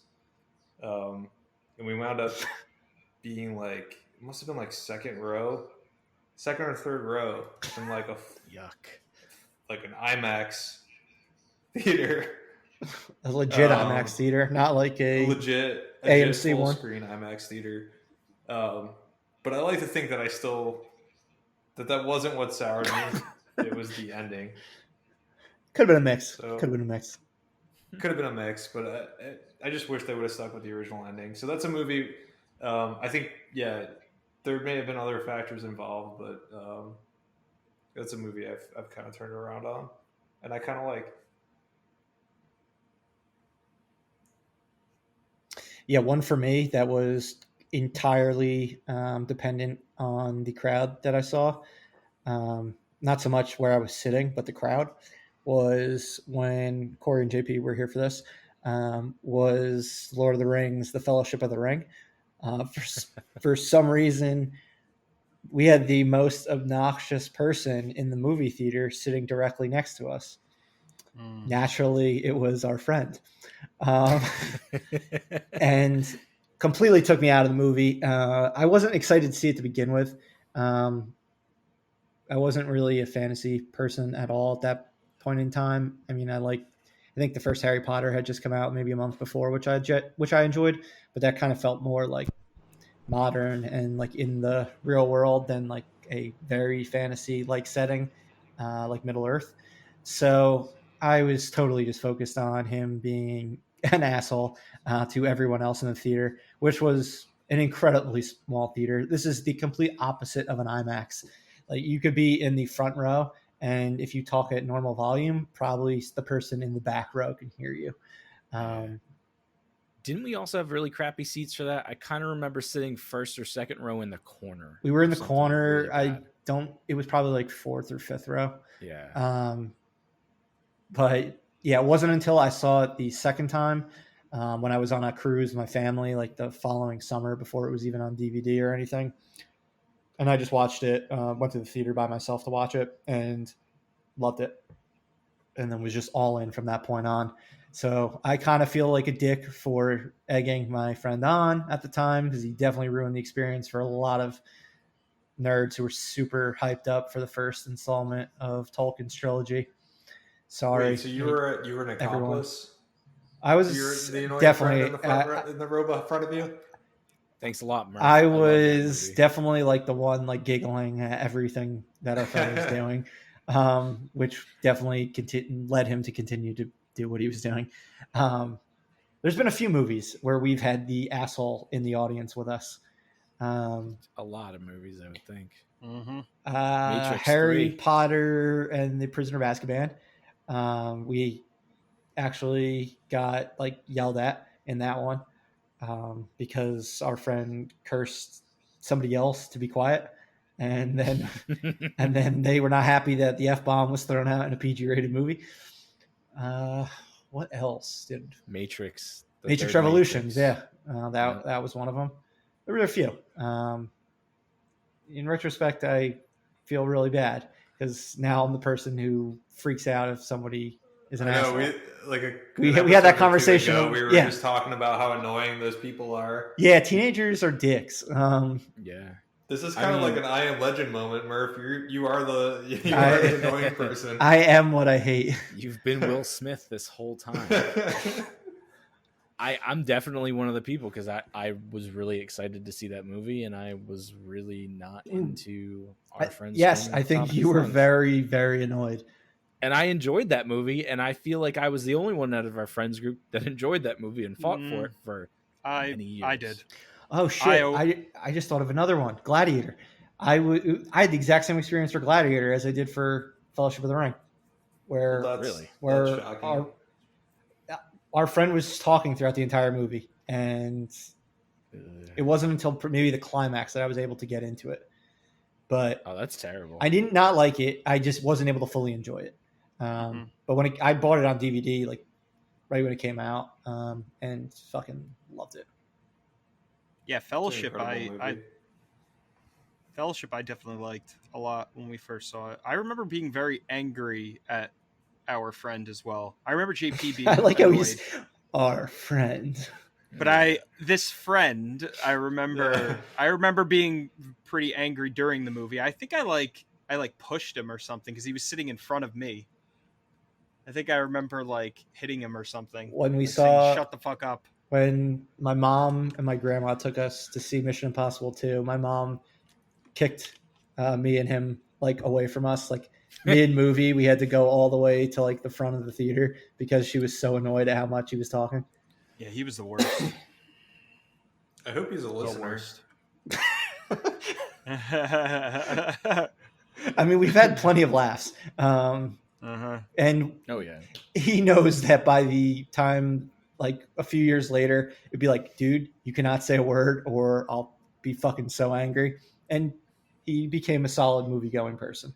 What I found interesting so far, and I mean, I'm interested to hear what Corey and JP have to say, but so Murph and I it sounds like both of our experiences, it was more like potentially more the atmosphere of the experience rather than maybe the movie itself. Mine's definitely not that case. Let's hear yours. I mean, both our movies, it seems like it was the experience. Yeah, JP, you go. I'll take the last spot for this one. I mean, mine's Pineapple Express. It was a movie that I probably should have liked at the time, but for whatever reason, I mean, the theater was laughing, everyone was into it, and I didn't find it funny until like 4 years or so later when everyone started quoting the movie, and then I went back and I watched it and I realized how quotable it really was. Oh, and there was some it's really solid quotable stuff in there. I think it was honestly, once I saw more things with Danny McBride in it, that's probably what caught my eye, because I love Danny McBride, but I remember seeing it and really disliking his character so much. How can you dislike Red? I have no idea, but I just really wasn't feeling it. And he's got some of the best lines. He in the fucking movie. wears a kimono. You can't hate him. He does. Yeah, I mean that's one of my favorite lines in the movie. The kimono, dog. Makes me aerodynamic. I don't know when what it fight. was, honestly. And maybe it was just that it was just like such a weedy movie, and I'm just not into that kind of humor. But I don't know. It's one movie that I quote fairly regularly now. They were just talking this past week about a sequel to it and how Sony shut it down because of the amount of money Judd Apatow wanted to produce it. I'm not upset because they use like Anchorman 2 as like a template. Like, oh, we learned so much from Anchorman 2. No, you didn't. The movie was terrible. No, you didn't. Please No. do not make a sequel to Pineapple Express. It will not be good. I You know what you learned from Anchorman 2? Don't fucking make it. Yeah, exactly. That's the only way you save that movie. Comedy I never saw sequels that Anchorman come out 2. way after, they just don't work. Mm-hmm. Excited for Bill and Ted 3. Yeah. Yeah, I know. Uh, I know we're That'll gonna. work. I know we're gonna be burned. I think that's This the anomaly. So my pick was for a movie that I definitely didn't like, and then ended up liking it in the end, was Hateful Eight. It actually was Murph who kept, twisting my arm. And I love Quentin Tarantino's movies, and I didn't hate the movie. I don't know. Well, I saw it. I feel like I saw it in theaters. Maybe. I thought The we all three of saw us it at saw the it. 70 millimeter, yeah. Yeah. Or the More of 35 us. Yeah, millimeter. Doug, JP, and I saw it at the 70 millimeter road. Okay. That was road show. cool. Yeah, we Yeah, got a so- program and everything. That was intermission. That was Yeah. dope. Yeah, that must have been Yeah, really it was cool. pretty What a weird movie after the intermission, too. It's a completely different movie. Dude, I felt Yeah. so bad for Julia. I was like, this movie's just brutal and just all talking. We take her to see like the worst worst movies that we know she probably won't like Uncut Gems. Yeah, I felt terrible for that one. Well, I And- felt terrible for myself in Uncut Gems. Yeah, I felt terrible for you too. I mean, I was like, but this yeah. is not my movie. Yeah, I mean, I don't know what it was, but Hateful Eight, it didn't grab me like his other movies. Kurt Russell was amazing. I liked the cast a lot. I thought the movie was so slow, and like it just the dialogue was there, but it just wasn't that interesting to me. But like I said, Murph twisted my arm for like months, and he was like, "We have to watch it. You have to see it again. You have to see it again." And we finally watched it for a second time, and we watched Borat after. No, Bruno. Bruno drunk. Yeah. So Bruno. it's a good night.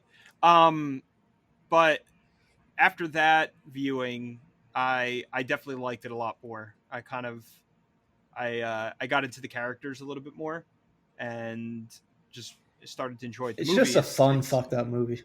Yeah, I mean, and that movie is insane. How he shot that, it like blows me away. Like, he's such a talented director.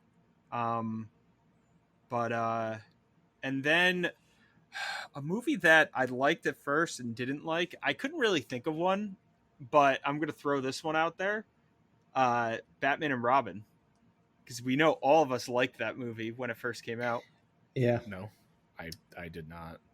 I don't believe that. I did. It was Fake it was news. horrible. I Fake saw news. it. I saw it twice on the same calendar day, or I remember that. not even like midnight, and then like late, then 10 o'clock the next night, like technically the same day. That fucking calendar day, that was stupid. They're both the same calendar day. This one I saw twice in like a 12-hour period Good lord. with no sleep in between. Like, what the fuck was I thinking? I just love Batman. Yeah, I mean, I definitely enjoyed myself. How old were we? 10, maybe? 10 or 11. Yeah, I mean, I don't know. And then, like, very quickly, I started to realize how shit that movie was. I'm sure I'll think of another one at some point, but yeah, that was really the only one that stuck in my mind. So, Maybe someday you'll come around about Batman Forever. no, that movie is perfect. Oh, God. I have nothing else to say about that. But yeah, another Tarantino one that it took me. I liked it a lot the first time I saw it, but then the rewatches didn't really work for me. It was Once Upon a Time in Hollywood, so I watched it. Saw it twice in theaters. The second time I watched it, I think I was just very tired, so I didn't really enjoy it that much. I'm just like, the plot just feels like it's meandering this time, and then I still bought it because I have all of Tarantino's movies. Watched it on Christmas. Again, wasn't really digging it. And then it was right in the beginning of quarantine that I watched it again. This time on 4K. Just had some Jack and Cokes with me, and it was like the perfect setting. And I fucking like it. Like, clicked for me, like more than it did even the first time. The first time I enjoyed it, but this time I was like, all right, I get this movie, and I loved it. When I did my rankings of films last year, back in the beginning of 2020, like, it wasn't even in my top 20 for the year. Now it would be like in my top 10 for the year.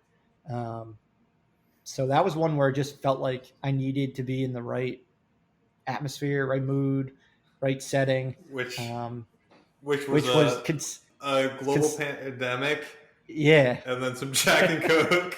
just like, yeah, by myself, and it just worked out perfectly. That was my favorite movie of the year. I loved that movie.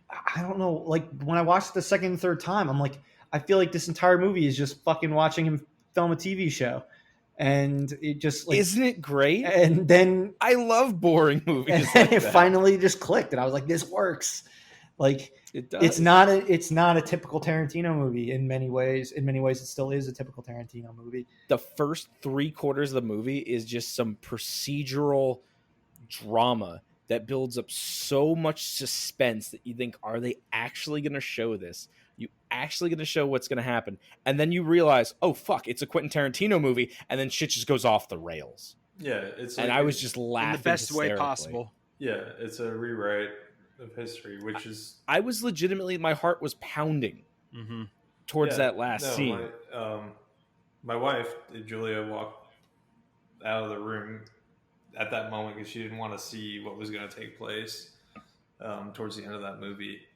And then she came back when it was over, and I was like, whatever you thought was going to happen did not happen. It was this, like, it was a completely different ending.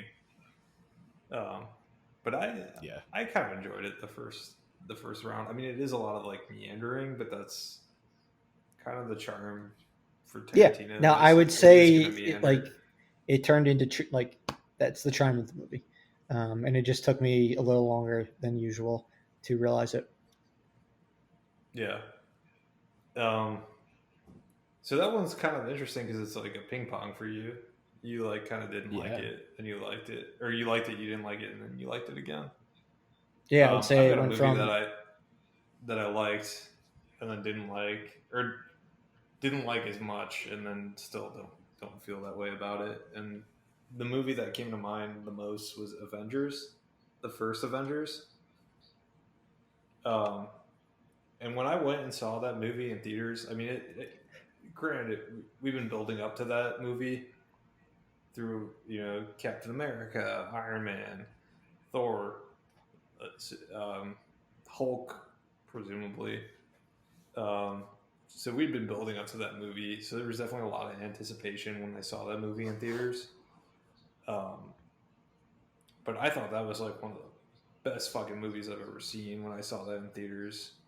I was like blown away by it. I mean, when that movie came out on Blu-ray, I bought like the deluxe edition that had it had it in 3D, even though I didn't have anything that could play it on 3D. It had the Blu-ray. It had the downloaded version that you could put on your computer. I was just all in on Avengers, and every time I watch that movie, I don't know how it didn't occur to me that 3/4 of the movie is just like dialogue and build up, and then there's a climax, and then it's over, and I just don't really care for that movie anymore. The middle act of that movie is just like on a plane. What I needed. Yeah, at the time you thought Joss Whedon just like perfected the team up movie, and then the Russo brothers came a few movies later and took a dump on everything that Whedon did, and we're just like, no, this is a team up movie. Yeah, because Infinity War and Endgame are so much better than Avengers and Age of Ultron. I mean, even Civil War is better. Yeah, I would take Civil War over both of those as an Avenger movie. Yep. 100%. 100%. I mean, another Russo. And James Gunn did 2 Guardians movies that were also both way better than Avengers and Age of Ultron. Yeah.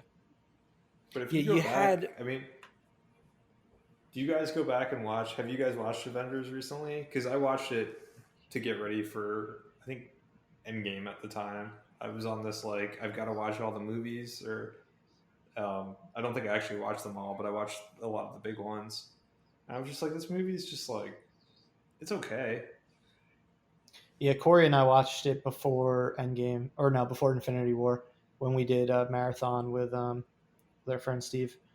And yeah, that one, it just, I don't know, it feels like a lot of setup. The whole middle act is just like in the same setting, just aboard the, whatever their airplane's called. I can't think of it right now, or their hover craft. Helicarrier, I think. Yeah, helicarrier, yep.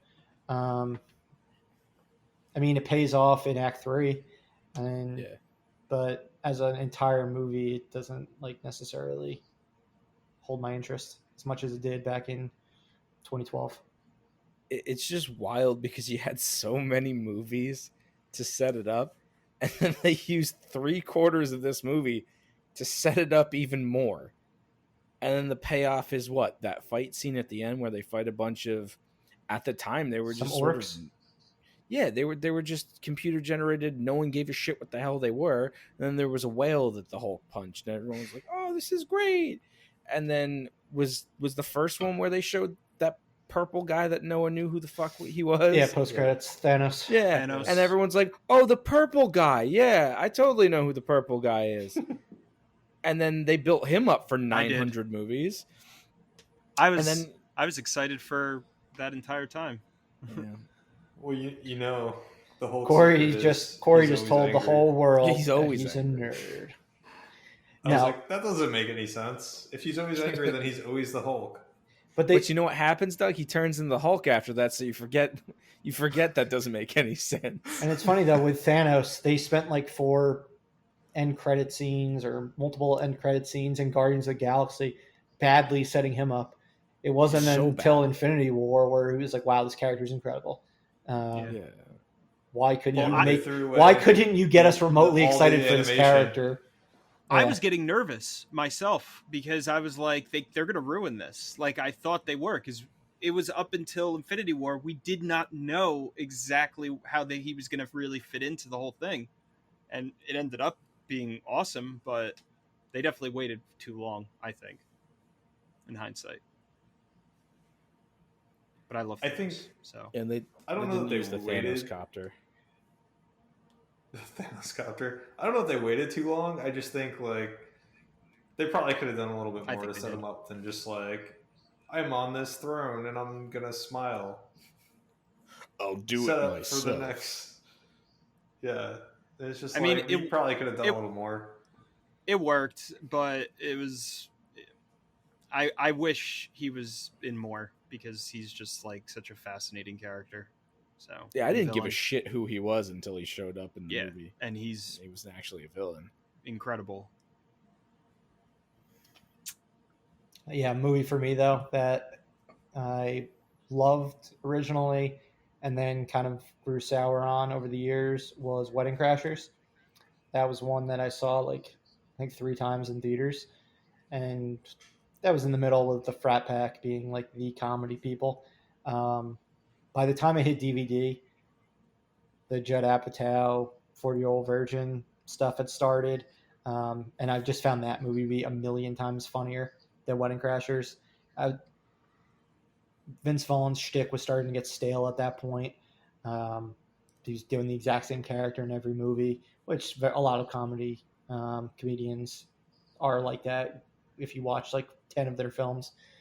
But yeah, that one was one that I was like, why did I think that was as good as it was?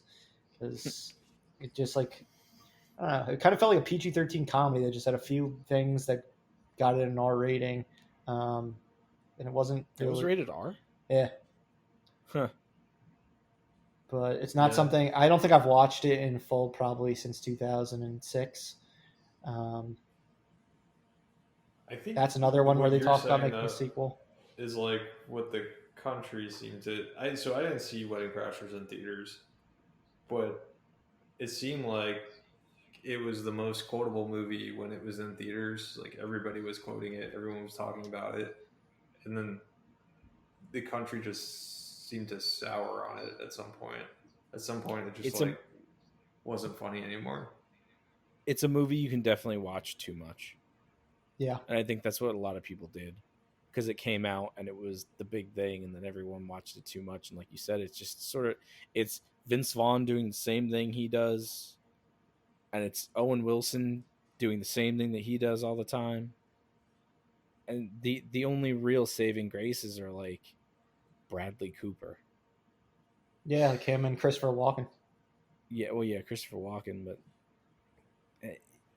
yeah, I mean, it was quotable for a time. It was massive. Made a ton of money.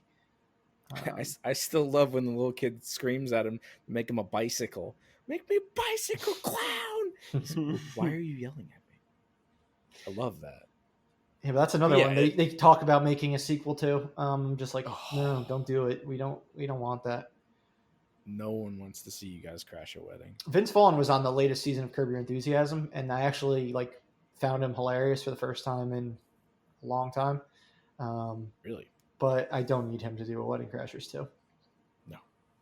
No one does. And then, Except for maybe Vince Vaughn. Yeah, exactly. He definitely needs it. And then a couple others that I had where I wasn't huge on at first.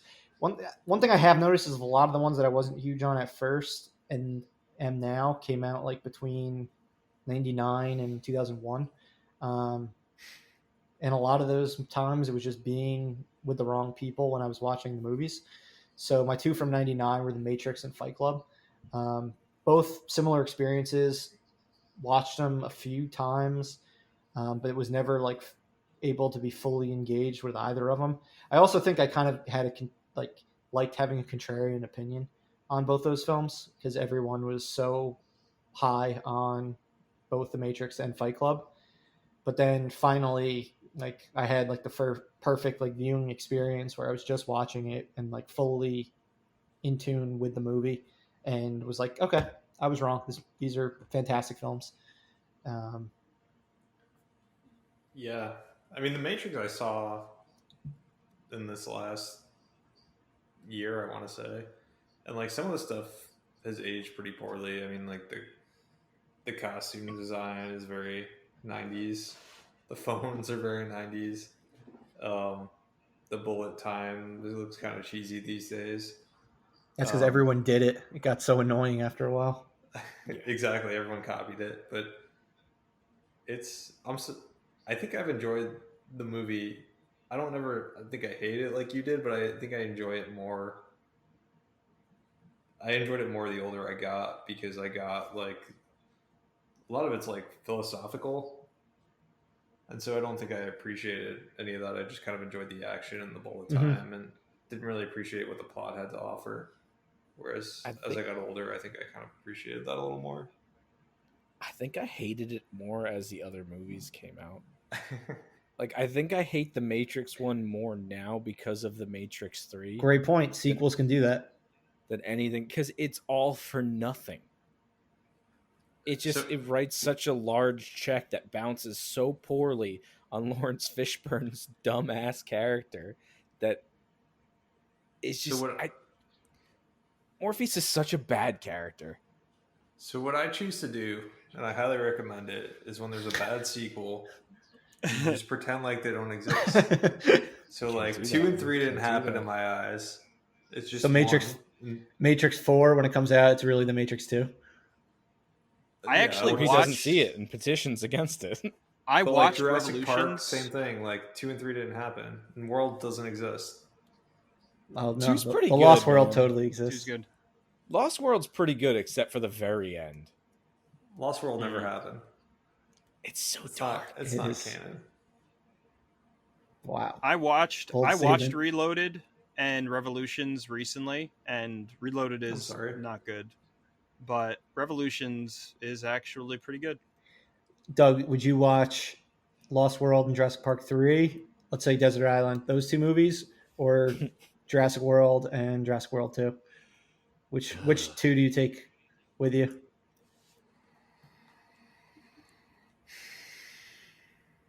As we just like pause this while Doug is thinking. That's tough. Yeah, that's definitely a tough decision. I think I would tough take at all, dude. No, I think I'd take 2 and 3. So would I. Yeah, that's the logical decision. I thought you guys were gonna say World. No, the World movie sucks. No, you get the original garbage. cast members. Literally Not all all three of of the them. original. You get a raptor saying You get all three of them. Yeah, you do. Not together. Well, yeah, No, I didn't say together. You get William H. Macy. You get Vince Vaughn. You get the Russian Grim Reaper. Well, 2 still you still got Spielberg too. Yeah, 2 is not a bad movie, man. It's not. I like 2 a lot, actually. Doug, I think you're gonna have to revisit 2. Yeah. You think you have to watch that again, man? 2's King like Kong bringing the T-Rex back to California or whatever is kind of dumb. I agree, that's not good. But everything up until that point when they're still on the island, especially even how that movie begins, is so good. It's so dark. It's the family. And it's so good. Dinosaurs. Yeah. That movie is so that. dark. I do love that beginning. I think JP made me remember a part of the movie I don't love in the last episode with the gymnastics. Yeah, when you win, you beat a clouded raptor your with judgment. gymnastics. It's the All last. you need is a set of uneven. What are they? Uneven bars, unparalleled bars. Whatever the Yeah, heck they something are. like that. You just kick it. It's the last 20 minutes of that movie that it falls apart, and it's still watchable, but it definitely loses. Honestly, to me, the one part I hate is just the gymnastics part, and then they bring the dinosaur back, and it's goofy, but it's fun. But then the ending is so brutal with the T-Rex and the baby T-Rex, and It was That definitely still one. makes you toys. really afraid of dinosaurs. It was definitely one I liked more over time, and Yeah. and I think the fact that the next three were all worse than that probably helped push it up. Similar to what the opposite of what JP was saying before about the Matrix Yeah. sequels and the first one. I Any resent those Matrix sequels so much. any of you have any more examples or anything like that? Anything to add? I have I one. can't think of a Let's single. hear it. Batman vs Superman. Which way Would did you you love go? it now? Yeah, which way did you lean? Oh, I tried to convince myself that I liked it for a while. Tried to. And then I realized shortly after that it was garbage. I watched Justice League again. I still kind of like it. All right, well, it's not Batman vs Superman, which is probably one of the worst movies I've ever seen. Batman Forever, perfect film. Just wait for the Snyder Cut, and then you can really judge Justice League. This is true. I was reading that if the Snyder Cut does well, we might get the Ayer cut of Suicide Squad. Oh, Which I don't know how you salvage that garbage movie, but The answer is you don't. I'm excited to see the trailers for it. All right. Yeah. So I don't We've know if we learned anything. But No, we learned something. Don't go to see movies with assholes who talk a lot. Yeah. Don't be in the front row of an IMAX theater. Yeah. Do not. Yeah, I think that was all I learned. And It's easier now. and don't watch sequels because they will probably make you like the first one less. Or make sure it has good reviews before you watch it. I love assigned seating now because if I go to see a movie and I see that only the front row is available, I don't go and see that movie. Yeah. I do go the see same it thing another now. day. Yeah. Oh, and also don't trust your judgment as a teenager. You're probably wrong. I've never been wrong in my life as a teenager.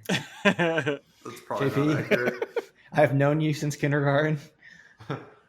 Yeah, so you know a person that's never been wrong. Exactly. That's totally what I meant.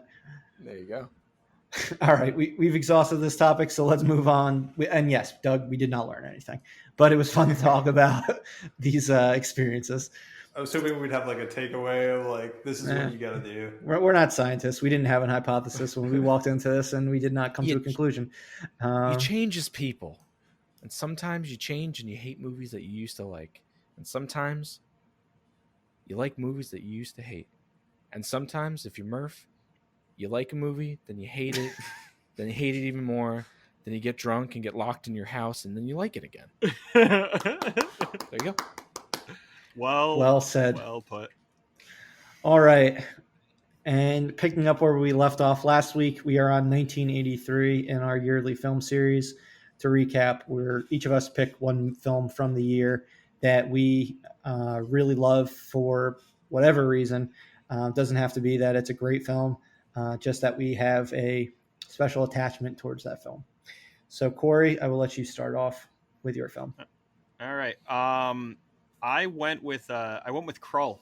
So it's a fantasy, I guess, pseudo horror fantasy film, starring people that I have no idea who they are. I don't think I've seen them in anything else. But the movie was, I don't know why I liked it when I was a kid. I think maybe it was on HBO and I thought it was cool. But visually it was like really, really, really just like fascinating for the time. For the uninitiated, Corey, like what is even Krull about? So basically it actually kind of is like Mario Brothers in a way. A princess gets kidnapped by this alien king monster dude, and her boyfriend has to gather his fellowship of companions. It actually is very much in a lot of ways like Lord of the Rings, now that I think about it. Or like Star Wars, it sounds like. Or like Star Wars, yeah. So he gathers all of his companions to go and save her, and he wields a glaive. So I don't know if you've ever seen like pictures or the poster, but the main character the main character has he has a I'm trying to remember his name. Colwyn, I think. Colbin, something like that. But he wields. He doesn't have a sword like in traditional fantasy. He has a glaive. It's like this like really cool glaive that he throws. I think it's like 6 or 7 sides. Has like these blades that pop out of it, and he's able to vanquish the monsters and aliens. So the movie it's them going on this adventure, this journey to try to save her from these really grotesque aliens. And that's basically it. I haven't seen it recently, but that's more or less the gist of the story. And yeah, I always really liked it. I thought it was horrific. Like the special effects were that weird hand drawn 80s type of special effects. So it was very pleasing to the eye and very cheesy. It was even cheesy back then when I watched it, probably in the 90s. So that was one that really stuck out for me. Liam Neeson and Robbie Coltrane are in it as 2 young. Yeah, there's a very Robbie early Coltrane? performance. Oh yeah, It's Robbie Coltrane's Hagrid, right? yeah. Yeah. The And cast Liam is is all I know who Liam Neeson is. all Yeah, but British they're He's both Qui-Gon in this. Jinn. It's just 2 random bandits. or Scottish, whatever. Something else. The only person that I didn't even see Liam Neeson now that I'm looking at it, but Yeah. the director Peter Yates, I saw one movie that he did, Steve McQueen, Krull. Bullet, which I think it was on. I'm trying to remember why I watched it, but I heard that it was a great action movie for a long time, and it was on something, and I watched it. It was awesome. So and He directed also one of the first The Boys feature films called The Deep. oh. But yeah, that's Krull. Are you I don't, caught up on The Boys, I JB? finished it. Yes, I Ooh, did. we're gonna have Oh, wow. we have a topic Nice. for next week. There we go. So who wants to go next? Doug goes I'll next. take it. He doesn't have a Yeah, choice. Alright, so Doug. I think you can tell by Corey's pick that 83 was not an easy year. No, It's not kind at of a all. rough year as far as selections go. So I went with The Outsiders, which is a Great movie film. that I think I saw in school, maybe. But I thought it was a good movie. I think probably the biggest thing that movie has going for it is the cast. It's just like a powerhouse cast. You've got Rob Lowe, Patrick Swayze, Tom Cruise, Ralph Macchio, Emilio Estevez. It's just like a powerhouse group of young actors that they got together, and it's basically follows the book The Outsiders, Stay Gold, Pony Boy, and all that good stuff. But I've never seen it. I don't know that I have a whole lot to say about this other than I just think that the casting was really great. They did a great job getting a really stellar cast together, and I thought they did the book pretty faithfully. So you're saying I should watch it? I've never seen it or read the book. Really? I'm saying 83 is a tough year. So Okay. All right. Take that as you will. Take that as You will. should see The Outsiders. I'm It's surprised you pretty didn't good. read the book. When Yeah, my class didn't read it. So you don't even know what Stay Gold, Pony Boy even means. Nope. I've heard the line before, but I don't know what it means. I know there's a character named Pony Boy, right? Yeah, and And he there's wants a to Robert stay. Frost poem He wants to stay gold. about nature staying gold. Read the book. I won't. It's a short book. Read too. a book, Murph. Yeah, read a book. If I was gonna read it, it would have been when it was assigned to me. They missed their chance to have me read it. Well, that's the worst time to read a book, when it's assigned to you. You have a good one every once in a while. Nah, No, not a big fan of Chicken Soup for the Teenage Soul. never got assigned that book. Mm. Yeah, me either. Summer reading going into 6th or 7th grade. I was in a different state. Oh, you were, you bastard. We didn't read. Texas. You don't read in Texas. No, we did not. You watch videos. I probably read more books when I was there than I did here, though. All right, JP. Let's hear what did Texas switching it education up. give you? What do you got? I'm deviating from the outline. Switching up. Ooh, this is a plot twist. I thought 83 was a fairly weak year, but there's some good stuff. I originally had Vacation. Good movie. It gave us Vegas Vacation. You're an ass. I would have picked movie. that. Only like people in our age demographic would agree that Vegas Vacation is better than Vacation. I love Vegas Vacation so much. I don't know if it's better. I swerved and I went with another comedy. I went with Trading Places. Ooh, Eddie Murphy. It's a fantastic movie. It is. Dan Aykroyd and Eddie Murphy. And Dan Aykroyd's this snobby Wall Street guy who is the experiment, kind of the experiment in a bet between two higher up Wall Street guys. And they frame him for a crime he didn't commit or something. And he just starts to go down the toilet. And Dan Aykroyd's just a descent into madness and drunkenness and basically homelessness is hilarious throughout the entire movie. And they bring Eddie Murphy in, who I believe is either a poor person or a homeless person, and they bring him up into this lavish Wall Street lifestyle, and he starts thriving. And then it's Dan Aykroyd and Eddie Murphy button heads, and just a really funny movie, and really made me realize I know nothing about the stock market, and it's horribly frightening because the end of the movie they're making trades and stuff, and I never could figure out if they actually did good because they're buying and selling stuff, and that's the whole end of the movie, and I never understood it. But it's prime Eddie Murphy. It's Dan Aykroyd playing to his strengths as a crazy person, and just it's got Jamie Lee Curtis in it as well. It's a great quintessential 80s comedy movie. And I think great year for SNL people. Yeah, and that's when they Eddie Murphy was on the cast at that time. Dan Aykroyd was an alum. Vacation, your other movie, was Chevy Chase. Yep. The first person to quit SNL.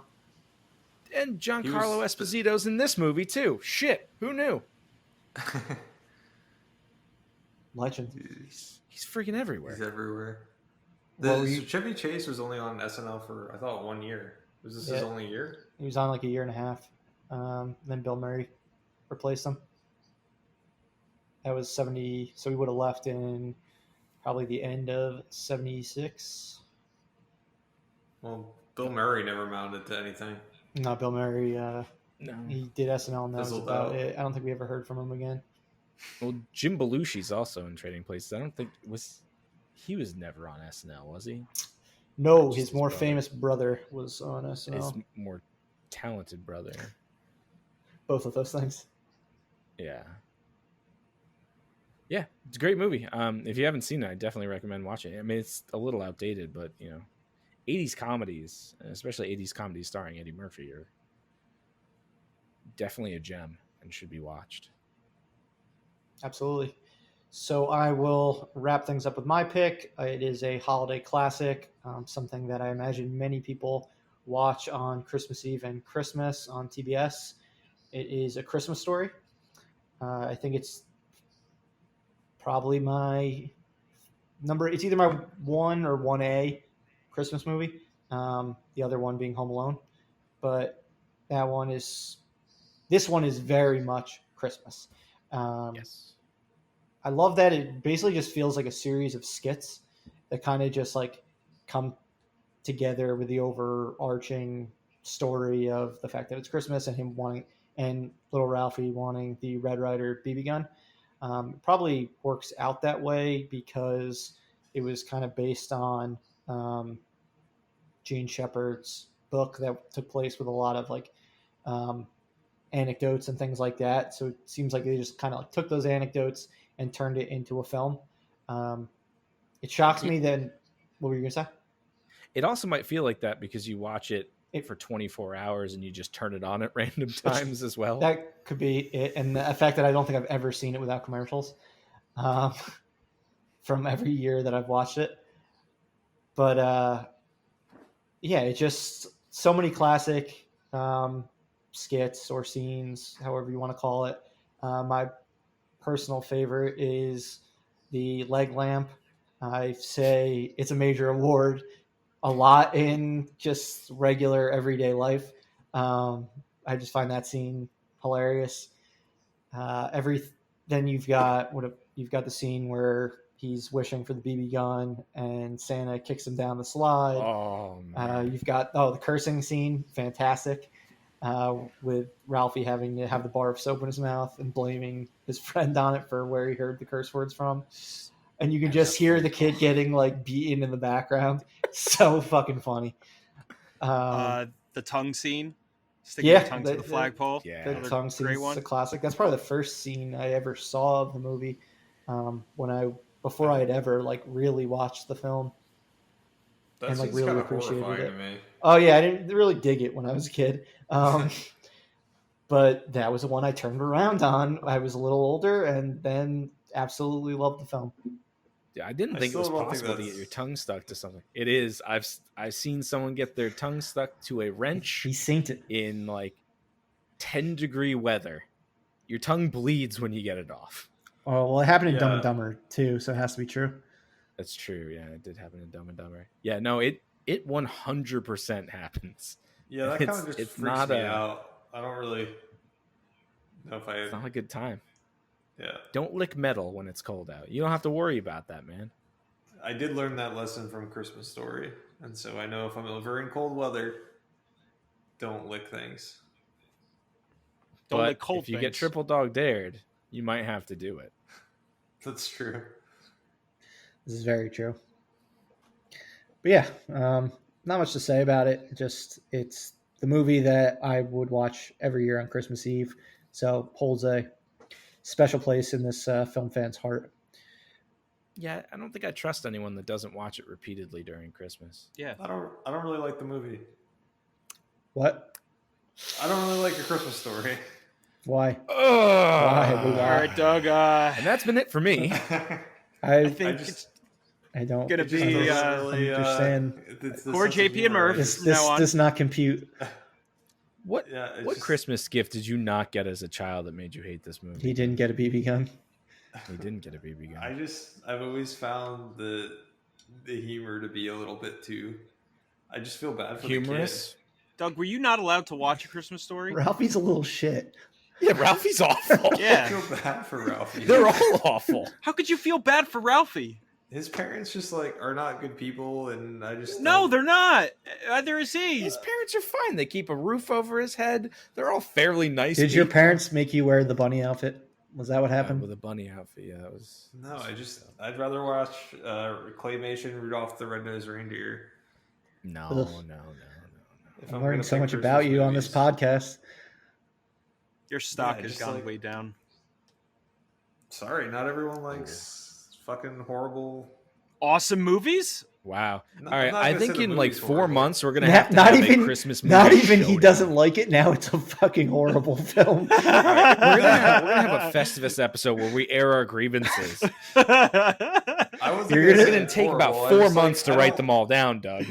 I don't know that You're I think gonna- the family is horrible, and I don't enjoy watching them on Christmas. I think I'd you rather- need to watch this movie again. Doug, that's the point of it. It's supposed to be awkward. It's supposed to be an awkward film from the perspective of a child. That's the point.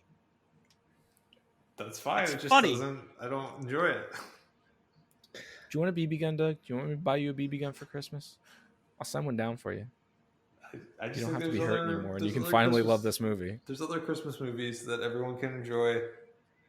Yeah. that- I mean, like Die Hard. Yeah, Christmas Story 2.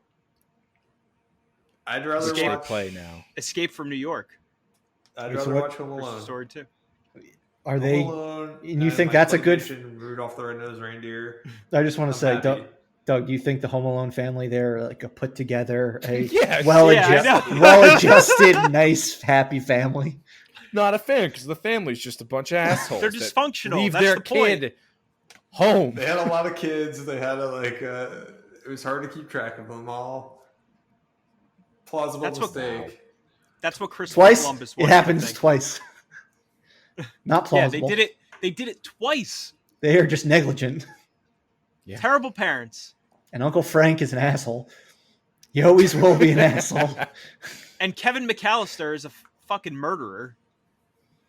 All right. Almost. I mean, there's no like redeemable characters in any of the Home Alone movies. Yeah, we will definitely talk more about Home He is a Alone psychopath. in 1990 because that is high up on my list. But goddamn, Doug, we're learning so much about each other on this podcast. Yeah. If we ever decide we hate each other, it's going to be because of the things we're finding out on this podcast.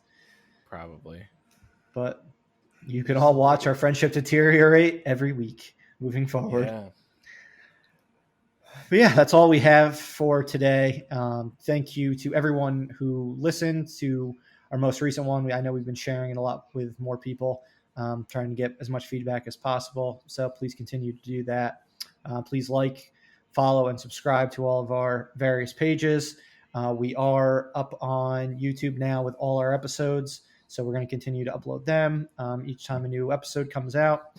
That's our kind of our goal, is to grow that one the most right now. So if you could subscribe there, we will be happy and appreciate everything you're doing for us. But as always, this has been Corey, Doug, JP, and Murph at Live Breathe Film. We'll be back next week with a new episode, and we hope you keep yourself busy by watching a good film in the meantime. Thanks, guys.